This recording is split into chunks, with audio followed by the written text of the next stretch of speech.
This podcast is part of the Deluxe Edition Network. To find other great shows on the network, head over to deluxeeditionnetwork.com. That's deluxeeditionnetwork.com. Hey everybody, this is Chase from Barrel Age Flicks. Go ahead and check out our Patreon for raw, uncut footage and early access to all of our episodes.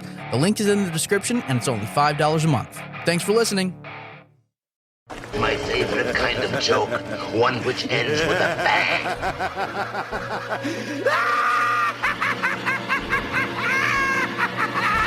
Why so serious? Blah, blah, blah, blah, blah, blah, blah, blah, blah. All of that chit-chat's gonna get you hurt.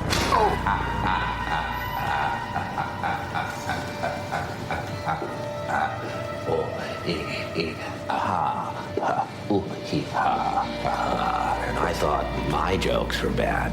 Tell me something, my friend. You ever dance with the devil in the pale moonlight? I always ask that of all my prey. I just like the sound of it.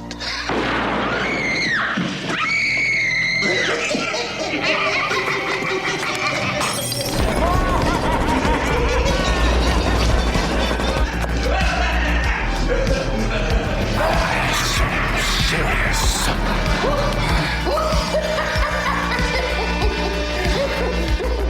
Let's put a smile on that face. I'm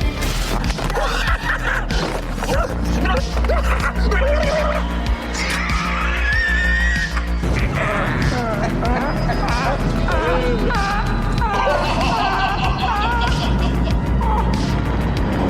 gonna kill you. I'm just gonna hurt you. Really, really bad.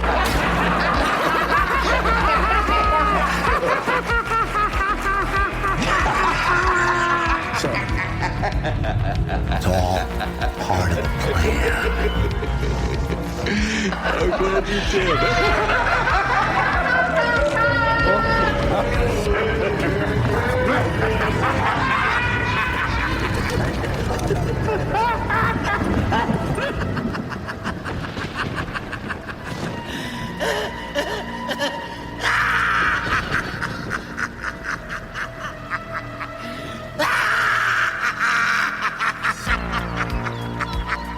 Hey everybody, this is Ron. How the hell are you? Welcome to the Small Batch. And in our show we have Stu, what's up, bitches? and Ragnar, I'm the nut up or shut up. Let's go. special guest. Hey, this is Goot. How about a magic trick? What is up, everybody? That didn't sound rapey at all. What the fuck, dude? I told you, everybody will laugh when they hear that. Welcome to our Small Batch, and we are basically doing the episode that everybody's been waiting for, The Many Faces of Joker. I gotta say It's gotta one be a thing real magic quick. trick. Just re-listen to that. I forget how much Mark Hamill as Joker also sounds like Mark Hamill as Cockknocker in the Jay and Silent Bob. Oh my universe. God, I didn't even think about that. He didn't really change his voice at all. No. I completely forgot about that. Get that paycheck. Exactly. I am mad. So we have our special guest, Goot. Welcome to the show. Thank you for coming back. It's been a long time, brother. Thanks for having me back on. I'm so glad you are a part of this, and you are going to be doing our drink today. So, and apparently we have 3 drinks. So I'm going to hand it off to you, Goot. So what are we drinking? Oh, thank you. So I thought for the many faces of tonight, many faces of Joker, I thought I'll do the many drinks of Goot. So the first drink, the first drink we got is called they call it the Joker shot, but there's 5 ounces in here, so I'm like, it's just a shooter.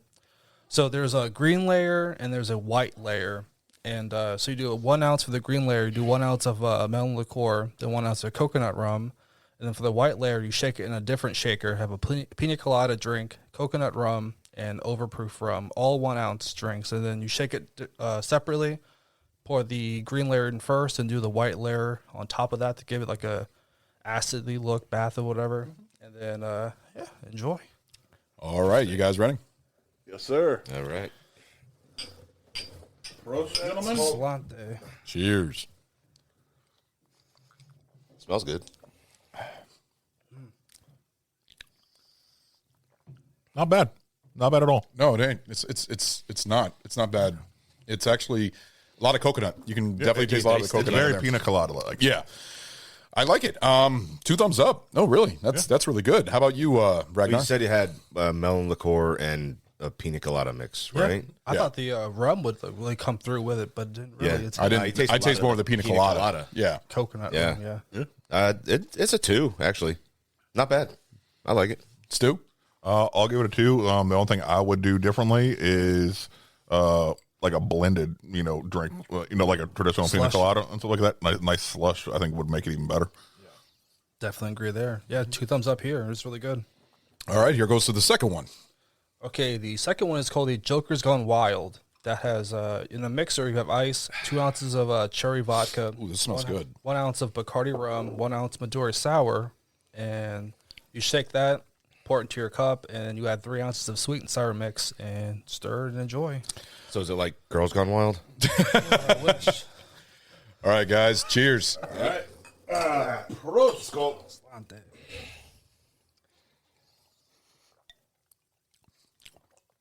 Oh, I like that. That was the one I was worried about with you. No, because it's got a sour taste to it, and I love sour. The sweet and sour, it took away the sweet. I tried it without it, the sweet and sour. I was like, oh, I got to add that more, so. Yeah, no, that's good. The more sour, the better. Less sweet. This is perfect. This is great. I actually like this. This is 2 thumbs up. It doesn't have that much sweetness to it. It has more of a sour taste to it, and it doesn't even taste like there's alcohol in it. Really, tell you the truth. Very You can dangerous. get fucked up on this really quick. Yeah. So, how about you, Ragnar? It kind of reminds me of Ecto One. It does. Kind of, yeah. That's what it reminds me of. Yeah. The Ecto One high C drink from Ghostbusters. Mm-hmm. Yeah, no, it's really good. I've been trying to put my finger on it. That's pretty fucking accurate, I think. Yeah. Actually. I give it a 2. Yeah. So far, man, you're scoring pretty good here. How about you, Stu? I'm gonna give it another 2. I get that subtleness of the cherry followed by the sour mix. Yeah. It works really well. Yeah. It's very smooth, and if there's a decent alcohol content in there, this will end up fucking your shit up. Oh yeah, no, that like I said, I don't even taste the alcohol in that. How about you, Goot? Same, 2 thumbs up. The Bacardi rum's actually hidden as well, so that's actually really shocking. But Interesting. 2 thumbs up. Okay, So the next- far, 2 drinks for all 2s. Yeah. That's pretty good so far. Let's even keep up the perfectness. Yep. So the next drink is called the Joker. Oh, no. So I bought 12. You don't even like the smell of No, I don't like the smell so about- far.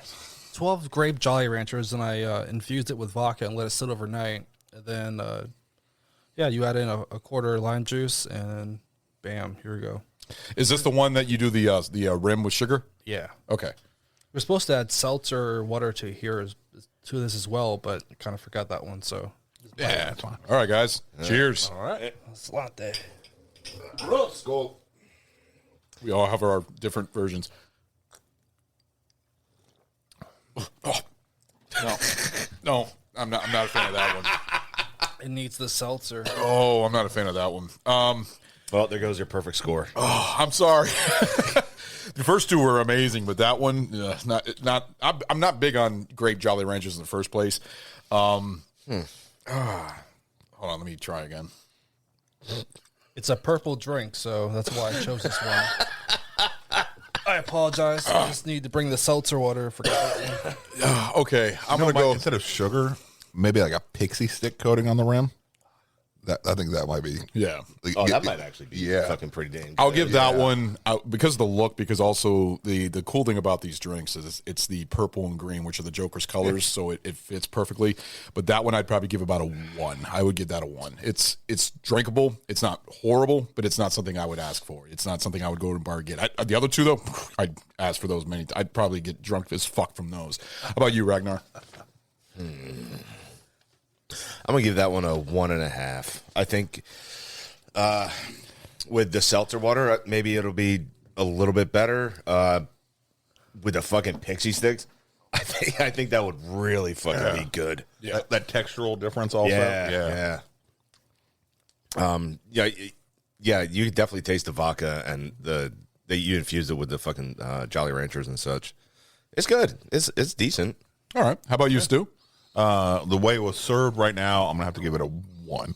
I think if it was ice cold, it would crank it up some. Yeah. And adding a textural component like a pixie stick, or even if you just take crushed up Jolly Ranchers, into a fine, thing and coat it around just something to add some texture to. You're talking about more of like a grape Jolly Rancher though? Like the same thing? That's fine too. Or any type of Jolly Rancher. I think just something a little bit sugary and something that adds some texture to the sharpness of the drink itself. Yeah.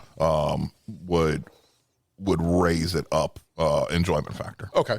How about you, Goop? I definitely agree with that assessment. I want to give it a thumbs down, but I mean, I guess I messed up the way it was supposed to be prepared. But I give it 1 thumbs down. I mean, it's a good vodka with the Jolly Rancher, but Yeah. it's not the full drink. So I don't think it's bad. No, it's not bad. See, it's not horrible. That's the thing. It's not horrible. It's just not something I do. The first two though were spot on. Those were great.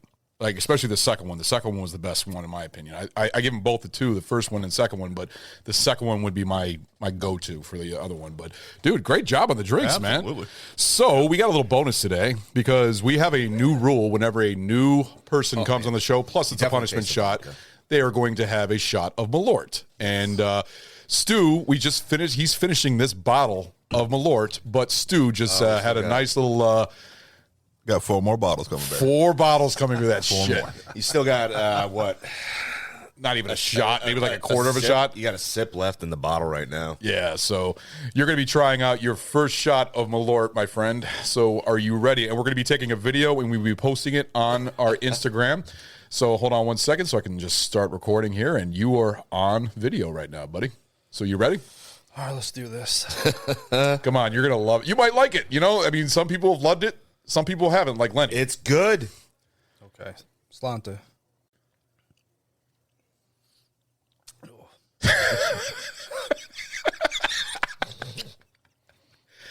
It's not that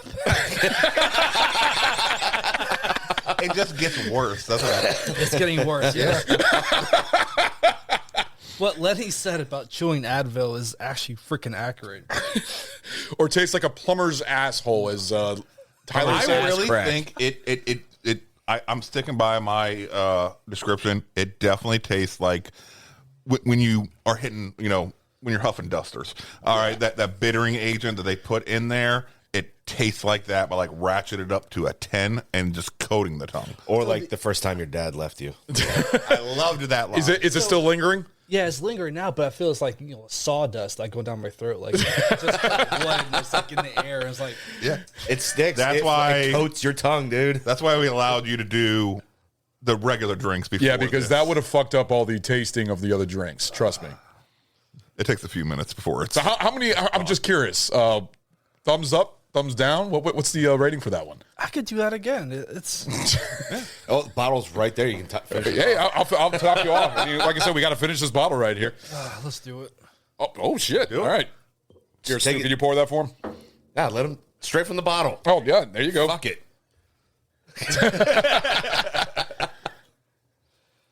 See, the only thing you're missing is a fucking brown paper bag for it. That's it. I do want to try it with what? Old Style, the Chicago beer. Oh yeah, Old Style, the Chicago handshake is what they call it. Yeah, I want to That try first that. hit when it hits you, it's like yeah. I've heard that. Say Yeah, that. it's okay. Interesting. Yeah, I want to It's try that that after because effect. Old Style is such a great beer. All right, so let's go ahead and get into our episode. So today we are, like I said in the beginning, we are going to be focusing on the character study on the most famous villain of all time, the Joker. I've been really excited about this episode. Like I said, this is going to be a kind of series that we're going to be doing throughout the years, where it's basically we're going to be doing Marvel, DC, Dark Horse, different characters from the comic book lore where they've been in cinematic and comic books. So the first question I have to ask about this, because I didn't know, what is the original comic? The original comic, what year did he first appear in? 1940. So was that a Batman #1? Oh, it was the first comic? He was the first In Batman #1, the first in the because Batman started in Detective Comics. Yes. All right, and had regular appearances and shit like that. Yeah. But when they spun him off into his own comic, his own line, Batman. In the first, I want to say 9 of the first 12 issues, Joker was the antagonist. Really? Yeah. Now, why do you guys feel he's such an iconic villain? Because he's the What is so he's great? the yin to Batman's yang. He is the polar opposite, and everything works well when shit is balanced. How about you, Goo? What do you think? We'll go back to the comic. That's also the first comics appearance of Catwoman as well. Yeah, it is. You're right. And Yep. Detective Comics, he didn't come until number 27, or Batman didn't come until number 27. But what makes Joker so like menacing is actually the first 2 years of the Batman comic, before like the comic the Code Authority came in. Yeah. CCA, Yeah, he was actually What is CCA? Comic Code Authority. they regulated him. So the first 2 years of It wasn't Batman- just him. So what is that? A Was there like the NCA? gold- No. Do you want to take this from me? Okay. So there's a lot of upset people, like we lived through, video games cause, violence in kids, right? Yeah. We lived through that. Right. All right. So back in the day, they were blaming comic books, for showing stuff in creating juvenile delinquency and homosexuality and other stuff. And so they were calling for the banning of comics, but basically came to an agreement. All right, you follow our rules, then we'll go ahead and put our little seal on you, and that means you're safe to be published. Yeah. You're good to go. And that's drove comics for a long time. The dark violence went away. The over sexuality went away. What year was this? 1954. I think that's when it started. That's when they enacted it. Yeah. Okay. 'Cause this is during the golden age of comics, when everyone was Yeah. coming up with all these different creations and new ideas.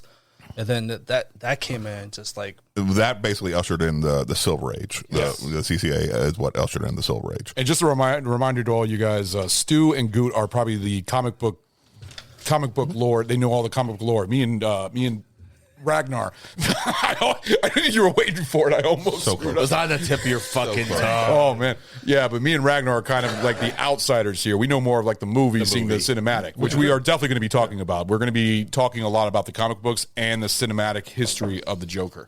back to your question. So going back to what makes Joker so iconic. Yeah, sorry about that. He's a criminal mastermind. He's a psychopath. I mean, he's just added in with that warped sense of humor. It was electric seeing it on the comic books for the first time. It's just amazing. Well, what'd you think of a psychopath or sociopath? It depends on which interpretation you're going with. Well, see, that's the thing. Was he gangster at all? Like, was he? In all different times, More in his origins, he was more of a gangster, criminal overlord, and shit See, wasn't like the that. Penguin the same way? Because I thought the Penguin was more of like a gangster. Yeah, but Penguin has throughout history been more of a criminal, a crime lord. Okay. Joker has been more of throughout his history, more of I'll do whatever the fuck I want. If you guys want to roll with me, cool. All right. Controlled chaos. Yeah. Agent of Chaos, I believe. Yeah. Yeah. So the first comic, he was actually supposed to appear once in the comics. The editors wanted they thought he was if a comic villain came in more than once, that it was incompetent. So it's The supposed to be person. one and done? Yeah. One and done, It but shows the, up that Batman didn't do his fucking job. Yeah. That's what their initial thing was. So when the Joker came in, they were trying to get away from the gangster and mobster, just trying to go from the traditional like detective comics when they went out there like detectives and mobsters and stuff like that. So that's why they created the Joker, based off on the 1920 silent movie The Man Who Laughs. Based off that, like Yeah, explain that. So, because you were talking to me about that. So, is that what the Joker is based off of? He's based off of that silent movie? based off the look, yes, like the grimacing smile, the hair. Stu, say something. Come on. It's black and white. It's a silent movie. But Okay, it depends on what story you're going with. So the Joker's creation is credited to 3 different people. All 3 of them are dead now, and all 3 of them tell different stories. Really? Yes. That's interesting. And all 3 of them tell different stories of how much importance the other ones were in the creation. So you got the stories coming from The Man Who Laughs was the main inspiration.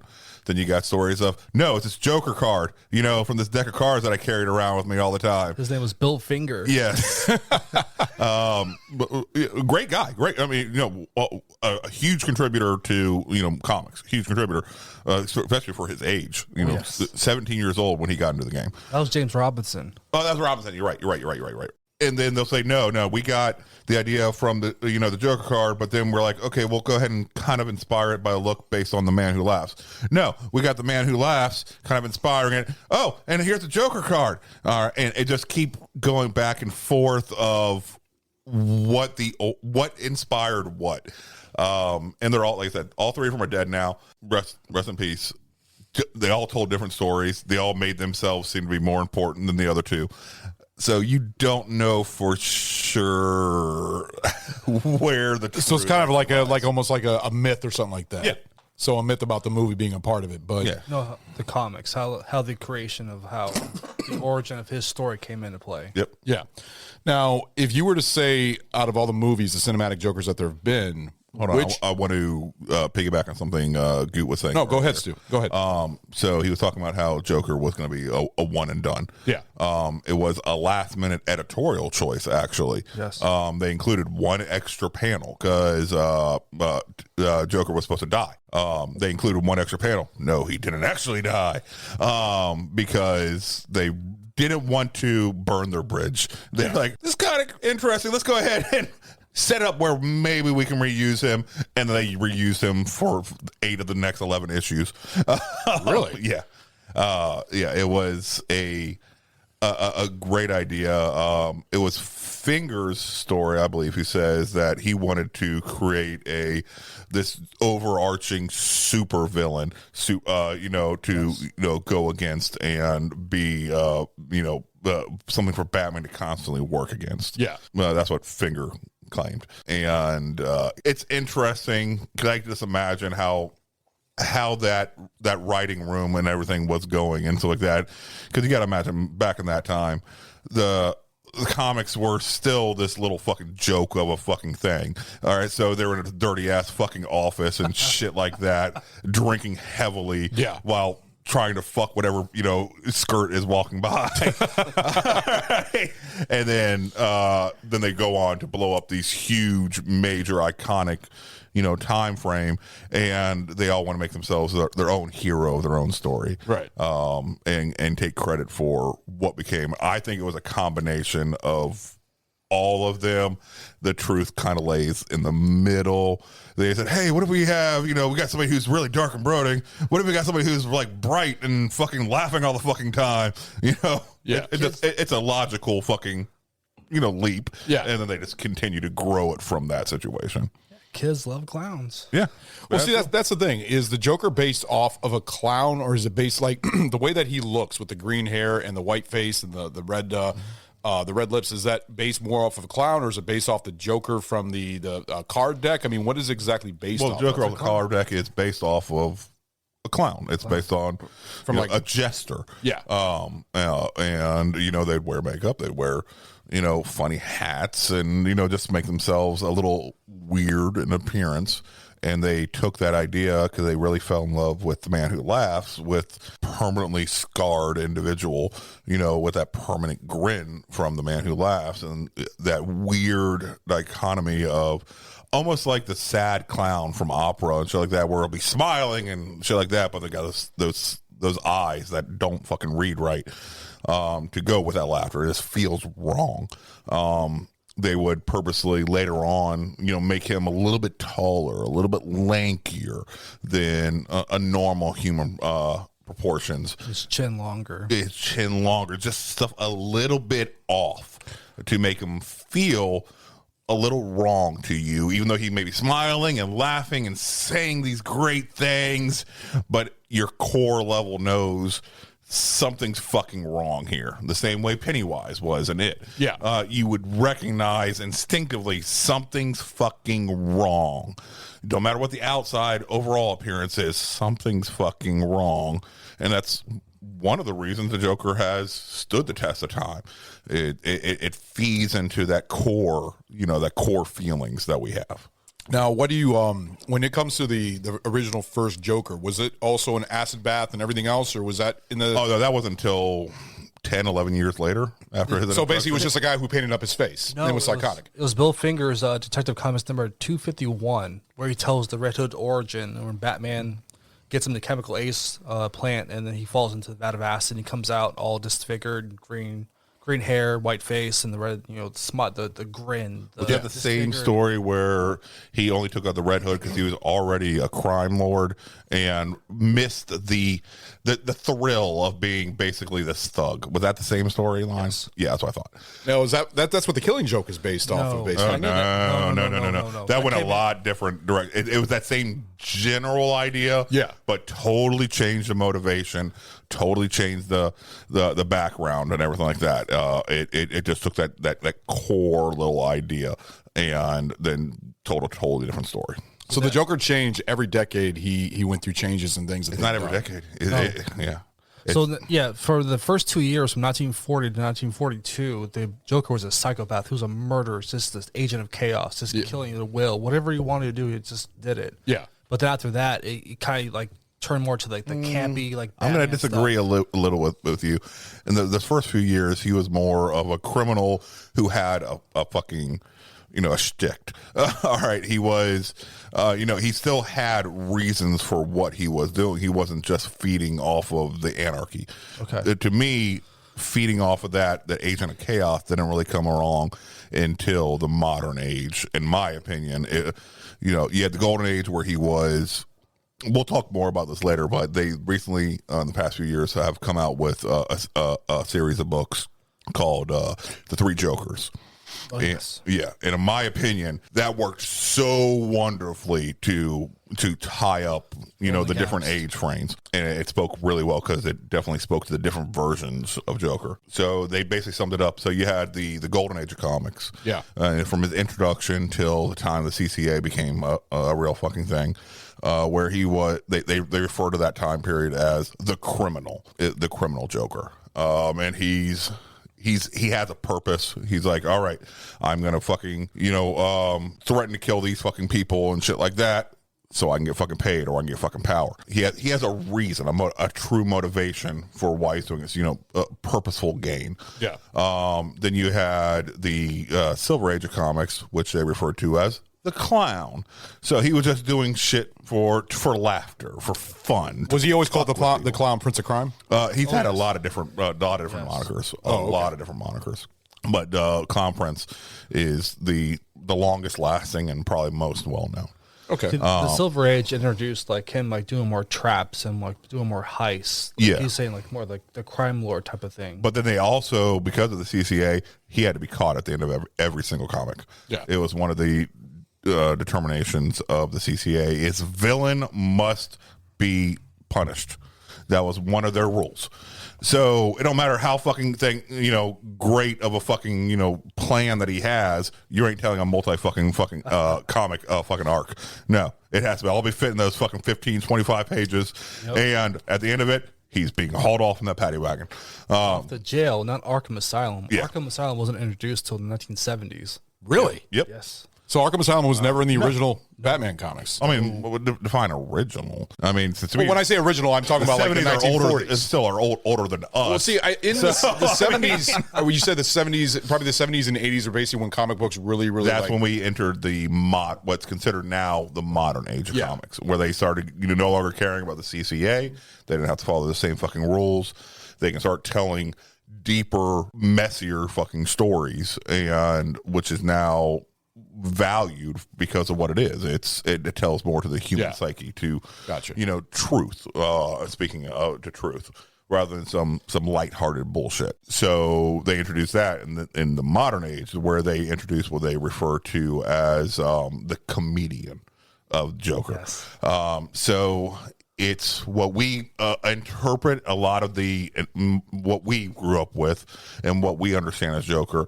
He's a fucking psychopath or a sociopath, or he very well could be sane, and he's just playing it. Well, see, the thing is, you don't know for sure, but he's fucked up, he's dark, and he's gonna do whatever it fucking takes for him. See, the thing I gotta bring up is, because we talked this about on the Batman episode, how the Riddler and Joker are the same thing. What year did the Riddler come out? Did he come out in like the 50s, 60s, or was he in there in the 40s? Because that is one question I had to ask, because I feel like the Riddler's almost like a second interpretation of the Joker. One of the original. I mean, 1948 is thank when you. Yeah, so he is part of the golden age. Thanks, Ragnar. It felt like it was golden age when they would come up with him. Yeah, the Silver Age didn't start till 1956. Yeah. I knew it. Cock was You didn't know that, did you? You didn't know that, did you, bitch? Eat a dick. He just did. You just did. God damn. Shut up. I love the fact that me and him are right on point. All right, so what would you say is the best representation? Representation. Representation. No, representation. Resuscitation. Words are hard. I know. No. Okay. Sound it out. Rep. Pre. Se. Se. Asian. Tation. Asian. Asian. Asian? Representation. Okay. No, not Asian. What the fuck? Get back to the fucking question. Go ahead, good. I'll let you answer first. And why? I'm gonna add to your question and why. No, we- that's we fine. think this. Go ahead. First, I was thinking the Heath Ledger Joker because he has no origin and like his name is unknown. But then thinking about that question, it's definitely Jack Nicholson, the Batman, Michael Keaton, because the more gangster side, he has got the acid and the flower. He's a jokester, he's a mobster, he's a gangster. So that the acid flower was actually in the original ones. Oh yes. Oh yeah. Okay. The Joker is Well, that a was fucking from genius. the Red See- Hood, though, portion, right? Red Hood. He did use some, gimmicky shit in the original in the Golden Age. He some gimmicky shit. Yeah. but it was more the criminal mastermind. Well, like the acid bath or the that bath didn't of get acid. yeah that wasn't happened. Right. yeah that happened in the Red Hood Yeah. Like the background playing storyline. cards, like the Yeah. the playing cards, like razor show that the way. razor edge playing cards. He's a chemical genius. Also, him coming up with the Joker venom, the shit that you would spray, and then they sometimes die, sometimes just go fucking crazy. Little fucked up smile. Yeah, or he even created What were you laughing at?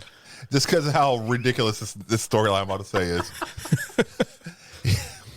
He jokerized. How do you joke? Oh, He jokerized a fish. To laugh. He jokerized a fish, so it had that same wide smile. What? That he had A fish? and then he tried to copyright it. What the fuck? Because of his visage, so this way he could sue and make a lot of money, and he got mad So- at the copyright So guy. that's in the comics in the Batman animated series. It's called The Laughing Fish. Yeah, oh, that's right. I forgot it was in the animated series too. Yep. Yeah, Shit, I did not know that at all. He goes to the copyright. He goes, "I want this copyrighted." And they're like, "Sir, it's a can't fish." copyright an animal. You can't. They'll kill you. I still can't do it.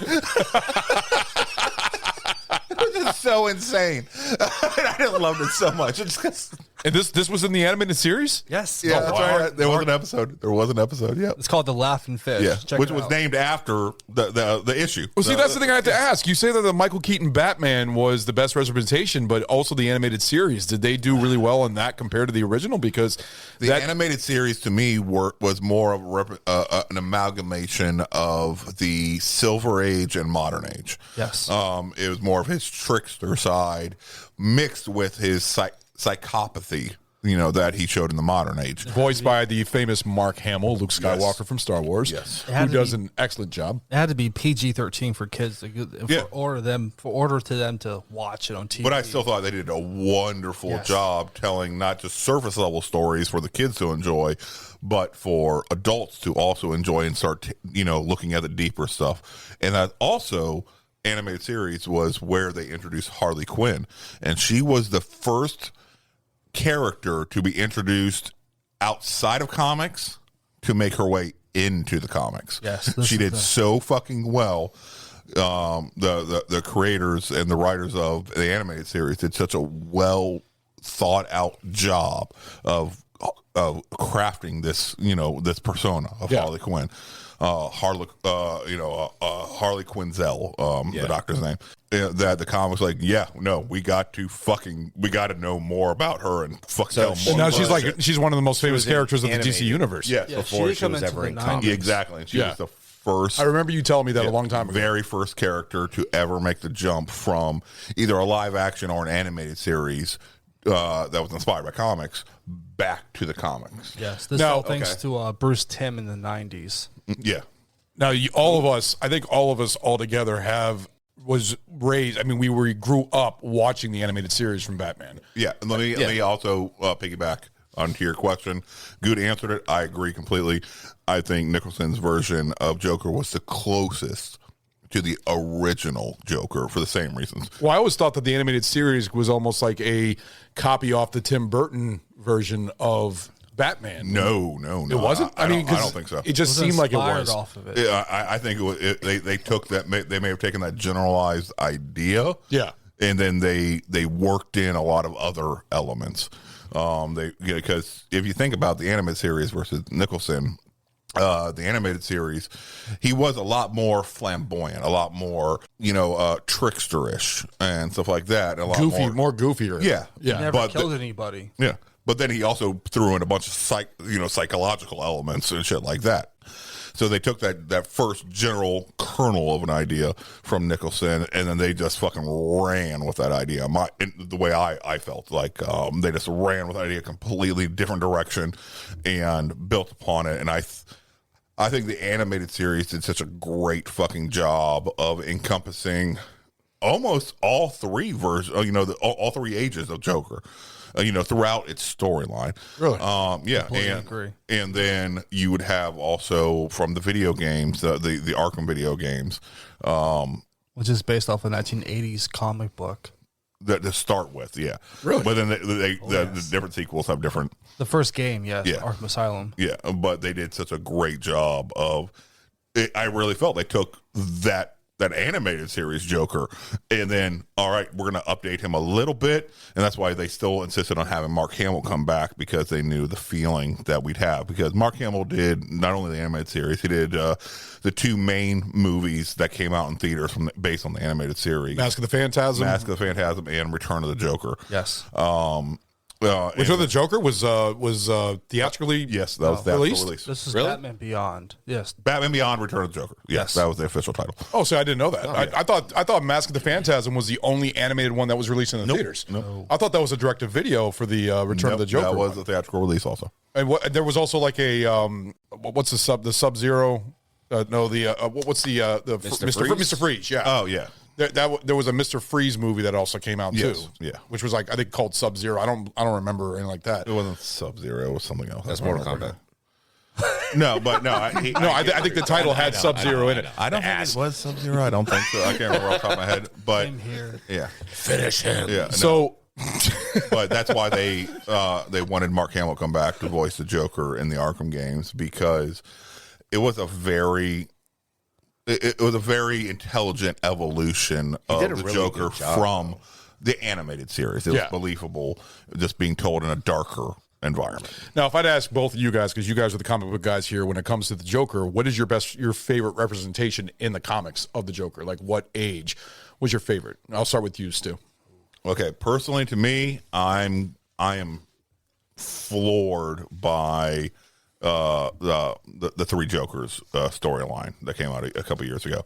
Oh, so this is more recent. Yeah, Okay. just because it tells a really good story where there's literally three Jokers, and they refer to him, like I said earlier, they refer to him as the clown, as the criminal, as the comedian, which represents the different ages of comics. And you find out, according to this storyline, that it's not just been one person the entire time. It's been the three of them. They're creating different crimes and shit like that, and just kind of interchanging with each other. And Is it all at the same time? yeah, it's being told at the same time. Okay. And and Batman's kind of in a weird fucking zone of not knowing for sure, who he's dealing with and stuff like that. Even though in an earlier comic, he was, I forget the name of the chair that he sat in, to give him basically, the intelligence of the universe and shit like that. And it revealed the Joker's identity to him. Yeah. And then it comes out, find out that it's not one person, it's three persons. They basically had set the seeds for what was this upcoming comic, a while down the road, there. And Batman was like, oh my God! Because you wouldn't have thought it was three different people, and then it was the comedian ends up actually killing the other two Jokers and shit like that, just because that fits with the comedian style. Yeah. It really truly does. So what were the other two? So you had the comedian. What were the other two you had versions? you had the clown. You had the criminal first, Okay. which was the Golden Age comics, the more gangster, version of the comics, the one who's out there for personal selfish gain. Then you had the clown, which came around during the Silver Age. Were more the trickster, joking around, doing these outlandish fucking traps and pranks and shit like that. That was the clown.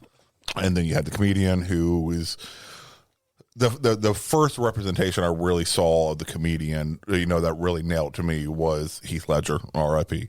The more, I'm just here to watch the world burn, that type mentality. Anarchy, More of a basically. sociopath. All right, so anarchy has been something that's been commonly referred to Heath Ledger and in that Joker.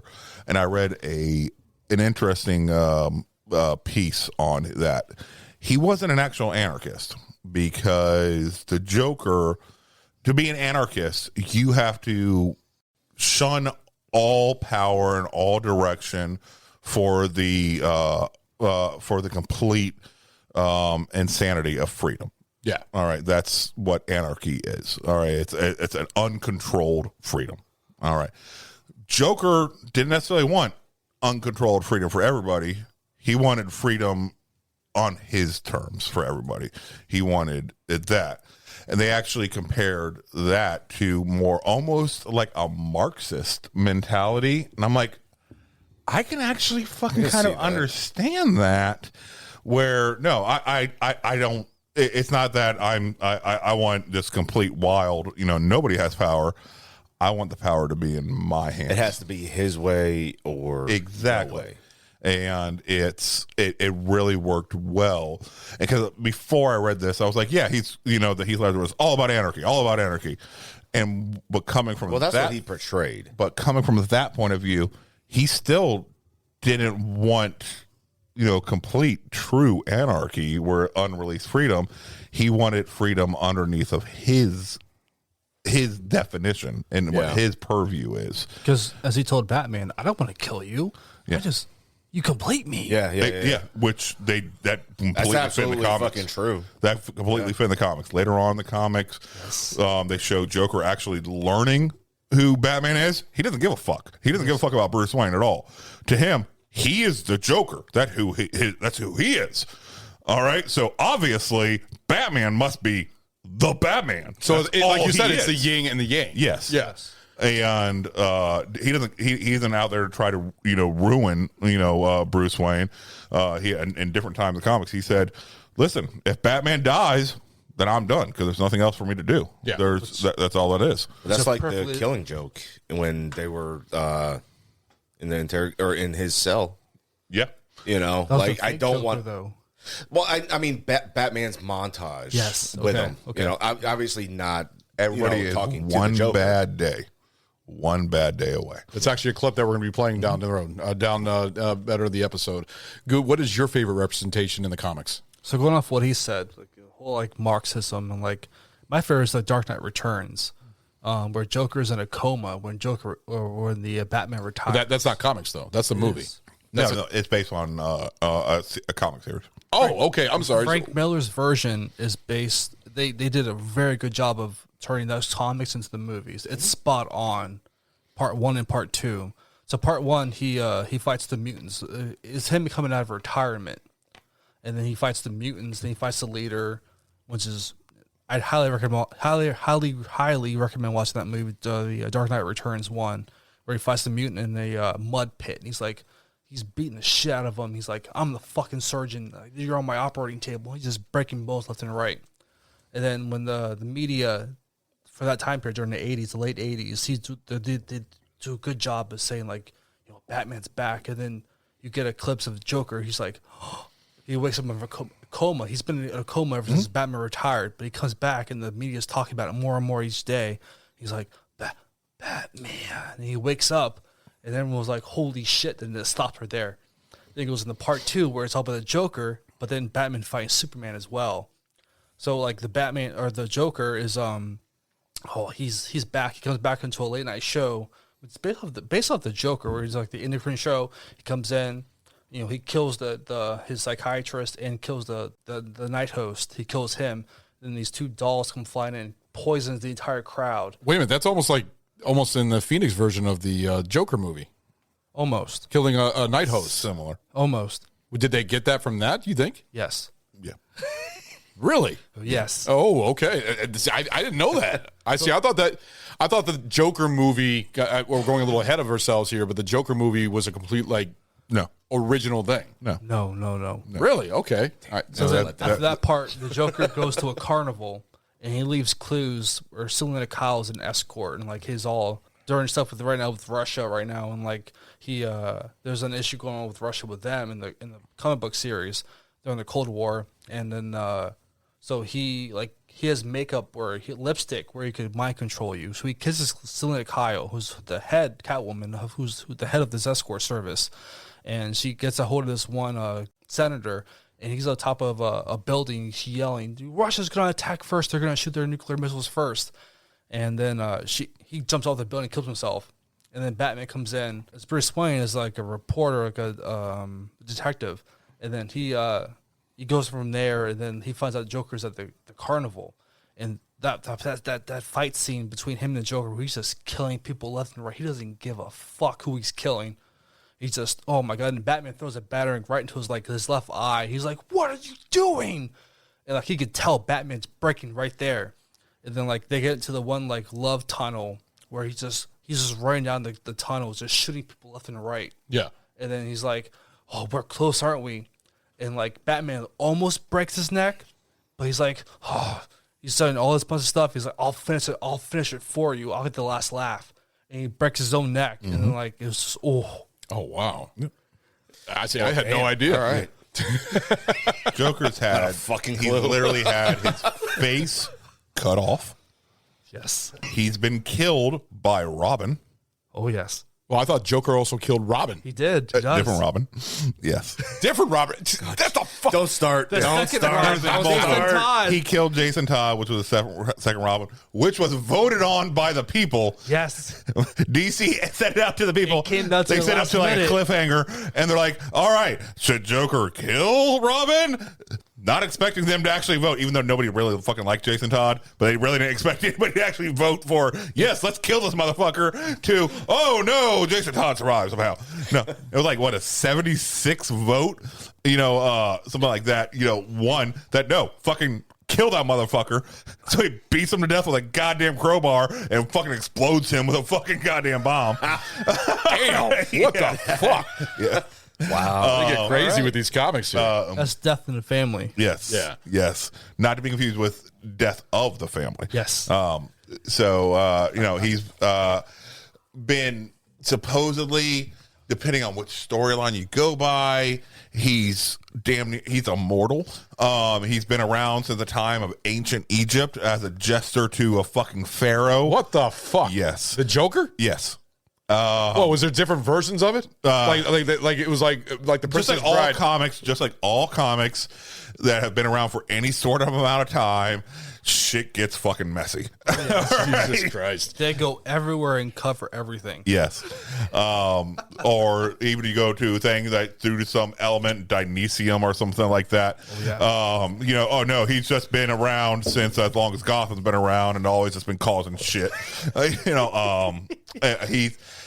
The Joker is more of an idea, more of Ideology. Yes, exactly.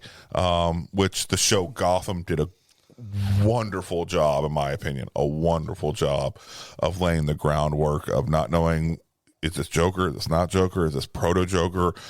Is he just inspiring people? Is he Well, see, that's the thing. The inspiration. We were talking about coming back. What is this? Even the show, even the movie, The Joker. You don't know 100% sure if Arthur Fleck was the Joker or is what he did To influence another Joker. to inspire that entire anarchy that reigned down to that fucking city.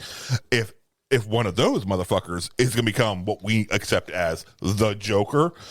Well, isn't that also represented in the Batman movie? Yes. You can't, that's been a wonderful, wonderful thing about the Batman comics is you don't know for sure if Batman is there to fight these supervillains or the supervillains became out of Batman being there. You don't know which one fed into which one for sure. Yeah. It's almost like they were there. Like the villains were already there, you know, and Batman became Batman, obviously, to fight the normal, almost the normal crime that was corrupting Gotham. Mobsters. Yeah. And then the big villains fed off of this. Exactly. Because I don't know. I think you get bored in life. You get bored with doing the same shit every single fucking day. So if you're a mobster, a gangster, you know, whatever it is, you're going to get bored doing this shit like every single fucking day. Which is one of the reasons that I enjoyed the original Red Hood storyline. You had Joker, who's been, you know, this fucking kingpin, you know, type criminal and shit like that. And he's like, man, I really miss the fucking days of action. And, you know, I just, you know, it's being this fucking regular everyday street thug. Yeah. So I'm just going to go moonlight as this fucking street thug and do shit just so I can get some fucking action and stuff like that. And then during one of those times, he runs into the fucking Batman. It's like, oh, fuck. Falls into the fucking acid and then fucks himself all up.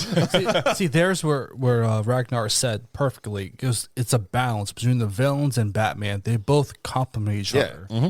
So if Batman didn't go the route he took, he could be easily one of those villains. Yeah. Yeah.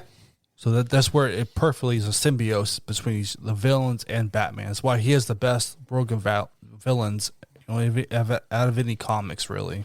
Then there's other alternate universes Oh, fuck. Here we go. We're not getting into the fucking multiverse, man. where instead of Thomas and Martha being killed in front of Bruce gets killed. Martha loses her fucking shit and becomes the Joker. What, there's a female Joker? There's multiple female Oh, Jokers you don't know throughout about the different- Flashpoint paradox? Yeah. I have no idea about this shit. I don't know about comics. This is the Batman movie was the first time they've introduced Martha as being crazy. Uh-huh. It was amazing. So when they said that, I about stood up and started clapping because I was like, yes! because yeah, in the Flashpoint paradox where Bruce Wayne gets shot by the gangster, whoever that person is that shoots, kills Bruce Wayne, not Thomas Wayne or Martha Wayne. So Martha Wayne becomes the Joker, and Thomas Wayne becomes the Batman. Yes. But he has guns though. Yes. He fucking doesn't give a shit. He'll kill anyone. He doesn't give a fuck. All he cares about is Martha and trying to get her back. Yeah. So he knows that in that alternate universe that Martha is the Joker. Yes. Yep. And there's other timelines or alternate universes where Clark Kent, you know, it actually becomes, you know, this Kal-El becomes Batman and shit like that. What? And, yeah. Yes. Superman becomes Batman. Yeah. And Bruce Wayne becomes the Joker in order to fight him. All right. Dude, this is wow. Yeah. That's why I love comics. Is See, I like the comics What If too, series but like has always been a this is huge fucking. This is like way outside of what I. which is awesome. I hope It's mind blowing. It really is. Yeah, no, It's like I was really was a huge fan of the What If comics from Marvel. Yes. A huge fan. Do they have that type of version for the DC? Not They just really. basically tell alternate stories in their own standalone groups. Like we're talking about, you know, Martha being Joker, but you know, Thomas being Batman. So they told in their own standalone universe. I just never would have thought there was a female Joker. Oh, there's been a few. Oh yes. There's been a few, including Husband ones and wife where fighting all the time. there was a female Joker who was with Harley Quinn. Wasn't nearly as abusive or fucked up to her as the male Joker was. Was still fucking evil and shit like that, but not nearly as fucked up of a goddamn relationship as fucking. That there was a fucking Joker has literally thrown Harley out of a fucking window and just kept on going. Didn't even check to see if she survived. He's Out like, of a "Fuck you, helicopter." bitch!" Boom. Yeah. All right, just kept on left rolling. her for fucking dead. Yeah. Watch the Batman animated series Mad Love. Oh, yep. Yeah, and the relationship. Just speaking of that, of his and Harley Quinn relationship, it really speaks volumes to Joker's psychology as a whole. Well, wasn't Harley Quinn Joker's therapist? Yeah, originally started with Dr. Harley Quinzel. Was what she started out with, and then he kind of wormed his way into her psyche. Well, different stories he told. Yes. Was there any story of this in the animated series? Yes. Yeah. Oh, yes. That's where she started out. Well, no, I always thought that she was just more of just like one of his goons at first in the animated series. No, It's been so long they since tell I her watched it. background story. Like, literally, she is his Arkham Asylum shrink, and he manipulates her in such a way that she falls head over heels, completely in love with him, changes her personality, and becomes subservient to him, and to allow him to do whatever the fuck he wants to do. There's a Suicide Squad is the only movie that actually shows some of that, like little clips of that So far. But because there are deleted footage. Yeah, but no, there's animated series that does show that as well. Oh, okay. Like Yes, the the animated series. yeah, the Harley great Quinn, job. the Harley Quinn's the Mad series. Love Yeah. episode. Oh yeah, Harley Quinn series. Yep. That one there shows it as like a modern version. Yep. And such, it shows it pretty fucking well. Birds of Prey. Yeah. What do you think? I mean, do you think Birds of Prey Margot is Robbie? her own thing. Do you think But it Margot still works Robbie? well. It does work well. Speaks to the psychology that from the mental abuse that he puts her through, and trying to come, almost like a Phoenix Rising story for her. Yeah. Out of coming underneath of his shadow, becoming her own person again. There's a mental and physical part to it. Yeah, there is. Absolutely. Would you say Margot Robbie portrayed that character well, though? And we're not talking about the Joker, but Margot Robbie as the Harley Quinn. Yeah, honestly, I do in not. so many ways. In my mind, I do not know right now any mainstream actress who could pull off Harley Quinn better than Margot Robbie. I cannot. Like, it was one of those things, like the same way Ryan Reynolds as Deadpool, that once I heard, the casting of Margot Robbie as Harley Quinn, I'm like, that fucking works. Well, it's because of watching Wolf of Wall Street. Yeah. No. When you saw Wolf of Wall, when you watch Wolf of Wall Street, when watching Wolf of Wall Street, being able to see her psychology that she played in that is what allowed me to have faith that she could play Harley Quinn. Okay, just to make up for me then. Yeah. To me, it isn't just the physical look; it's the way she's attitude, able to play carrying. it. Yeah, exactly. that she well, carries that's the herself. thing with She the movies. knows that she's a badass, but also is able to completely be subservient to the one that she loves. Well, see, that's the thing. There's 3 movies with Harley Quinn, and all 3 of them are different versions. When you think about it, Birds of Prey, Suicide Squad. They are, but the new Suicide they Squad. do a good job of telling the evolution of Harley. Yes. And Completely agree. it's Birds of Prey was more Harley of her is own. Harley is Becoming her own. basically the only core common component between the 3 that actually works. You had Suicide Squad and the Suicide Squad. They're basically one almost ignored the other. But it still showed an evolution of Harley to Harley. Yes. And it fit. It really did. And then you had Birds of Prey, who is now completely out of Joker's relationship, and she's trying to stand on her own 2 feet now and be her She gets own a person. Fucking hyena. Yeah. Goddamn dog. True. Well, that's based on I know, some but it's comics, fucking and then also the badass, animated though. series and shit like that. Yeah, supposed to was be there a 2. Birds of Prey in the animated series? Birds of Prey has been around for a long time. Well, what I'm saying is, did they ever represent them in the animated series? Yes. Yeah. They did. Yeah, The well- original animated series. Different embodiments. Yes. Of Not in the comics, no. Yeah. Different embodiments of Birds of Prey. See, Huntress is supposed to be Batman's daughter, presumably Catwoman. Mm-hmm. Who is? Huntress. So she's supposed to be the daughter of Batman and Catwoman, Huntress. But in this movie, she's not. No. There's different alliterations of her. So it works okay in the Birds of Prey movie, but I think it worked fine in the Birds of Prey. I think it made sense for her character. Yeah, but she despised Joker by the end because there's that scene at the end of beginning. Justice League versus the Snyder Cut at the end where Batman says that she says that kill Joker for me or something like that. Or that was an extended scene, like an extra scene. They filmed from the Nightmare series, the the nightmare part where this is way in the future where she's like, I want you to kill the Joker in your dying arms, whatever. And Harley Quinn's dying, and she tells him, I want you to kill that motherfucker because all the pain he's cost me. So that's why Batman is saying that, and like Jared Leto shakes his hand like, holy shit, you're telling the truth. But then he's like, you won't fucking do that. Like he calls his bluff right there, and it's like, then the scene ends. It's like when Superman comes in, it's like, God damn it. Yeah. It's Which fucks and sucks because we're never going to see the continuation of that. No. That's the only thing that sucks about that. that set up a lot of really high hopes. Oh, yes. It really did. I was like, oh, this is so much better. This is so much better. Like having sex without getting off. Exactly. Fucking exactly. Or you're getting ready to bust. Okay, now you need to put a condom on. Right? Fuck! Hey, here goes another fucking hour of fucking now. Jesus, thanks.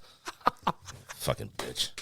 So what did you all think of The Killing Joke? Because The comic or the movie?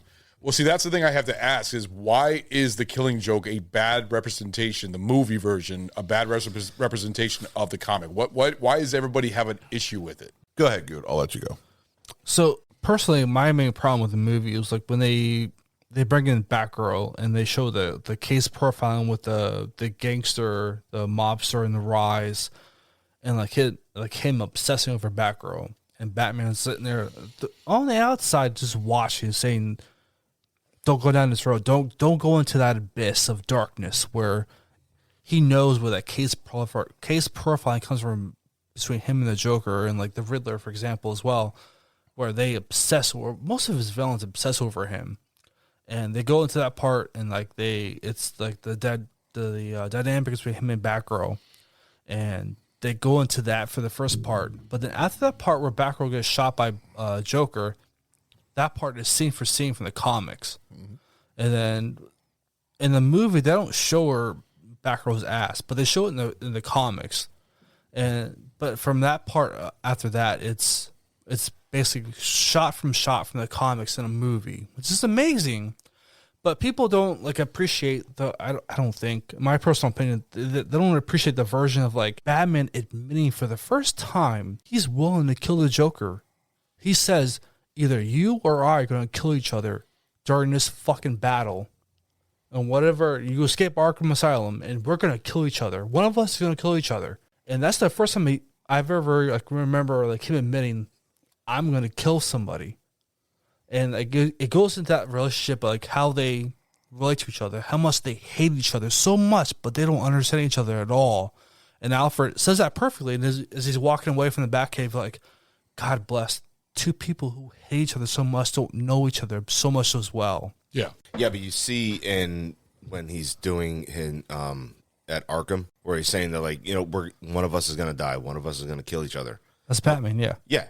You see, like, almost his defeat, like no, it's not realizing even, like one of us, because there's no end to this story. No, it's not defeat. It's his own, I think, inner conflict. Okay, because Batman is a do-gooder. Not really. He is, in the fact that like he doesn't use any guns, anything like that, and he doesn't really try to fucking kill anybody. He wants to, though. He may want to, but he doesn't. But he's willing to kill the Joker, though. Yeah. So it's his own, I think, his own admittance, which gives into what the Joker was trying to accomplish. Yeah. Just one bad day. Yeah. Well, the thing is also at the end when you see the Joker and Batman laughing with each other. And then you see him put his arms on his shoulders, and then it fades down. Is that in the comic? Yes. Okay. The reason I love the comic more than the movie is the comic is completely told from what they refer to as the unreliable narrator's point of view. It's the Joker telling the story. Just like anybody tells a story, you're going to be the hero in your own story. Yeah. Yeah. But also, you don't know how much of what's going on from the unreliable narrator, how much is the truth, how much was embellished, how much was just completely made the fuck up in order to propel the story. In the comic, it was to me always made feel that the Joker, he doesn't care if he dies as long as Batman's the one who kills him. Right. Because that means he wins. Yeah. Plain and simple. he wins. And that's his ultimate fucking goal, is to show, I don't care how good of a person you think you are. You know, that's why he targeted Barbara, you know, Batwoman, and stuff like that, because he wanted to see Jim Gordon fucking break. He wanted to fucking crush him. All right.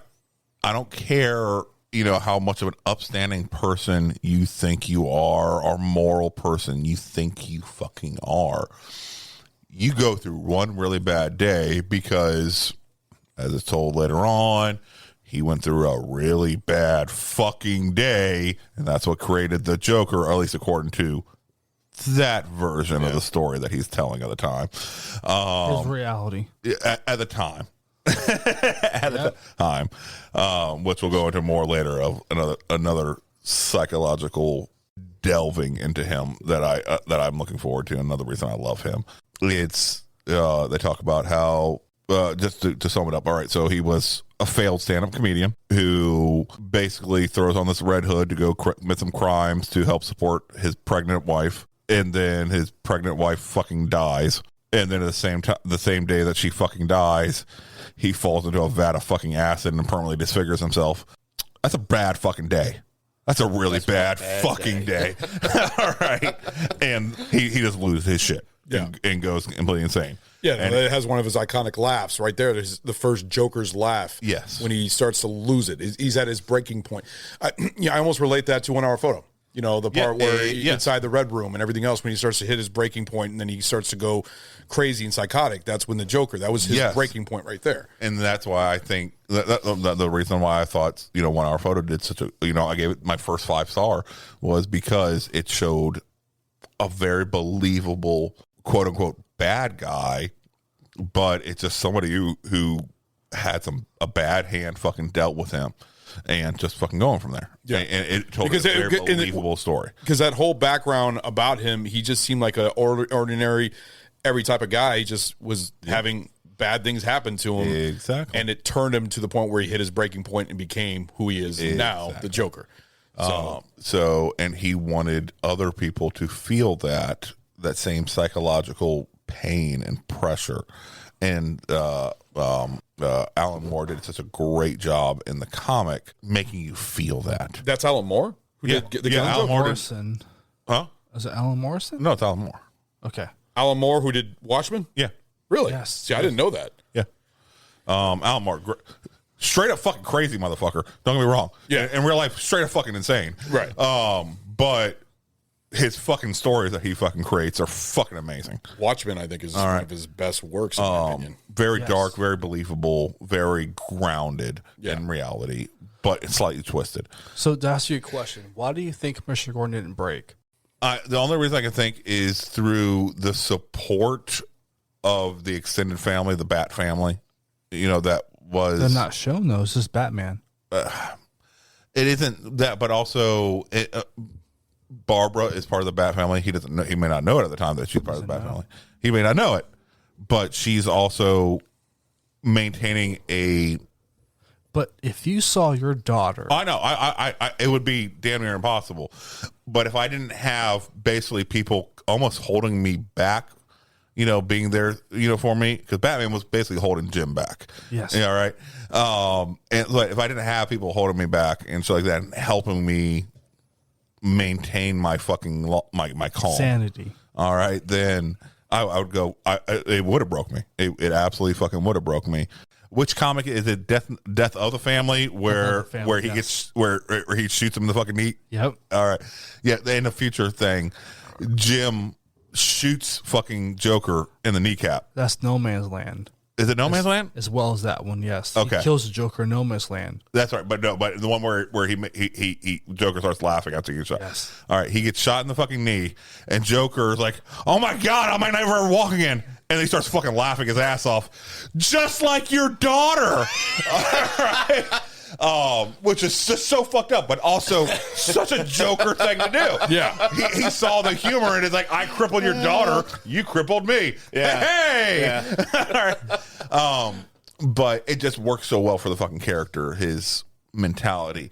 And I don't feel that the movie ever really did justice. It may have taken some shot for shot scenes, but it never. For some reason, it didn't tell the same belief or tonality that it's like, oh my god, this is fucking amazing. I agree with you, Will, because like when I first watched it, I was underwhelmed. Yeah.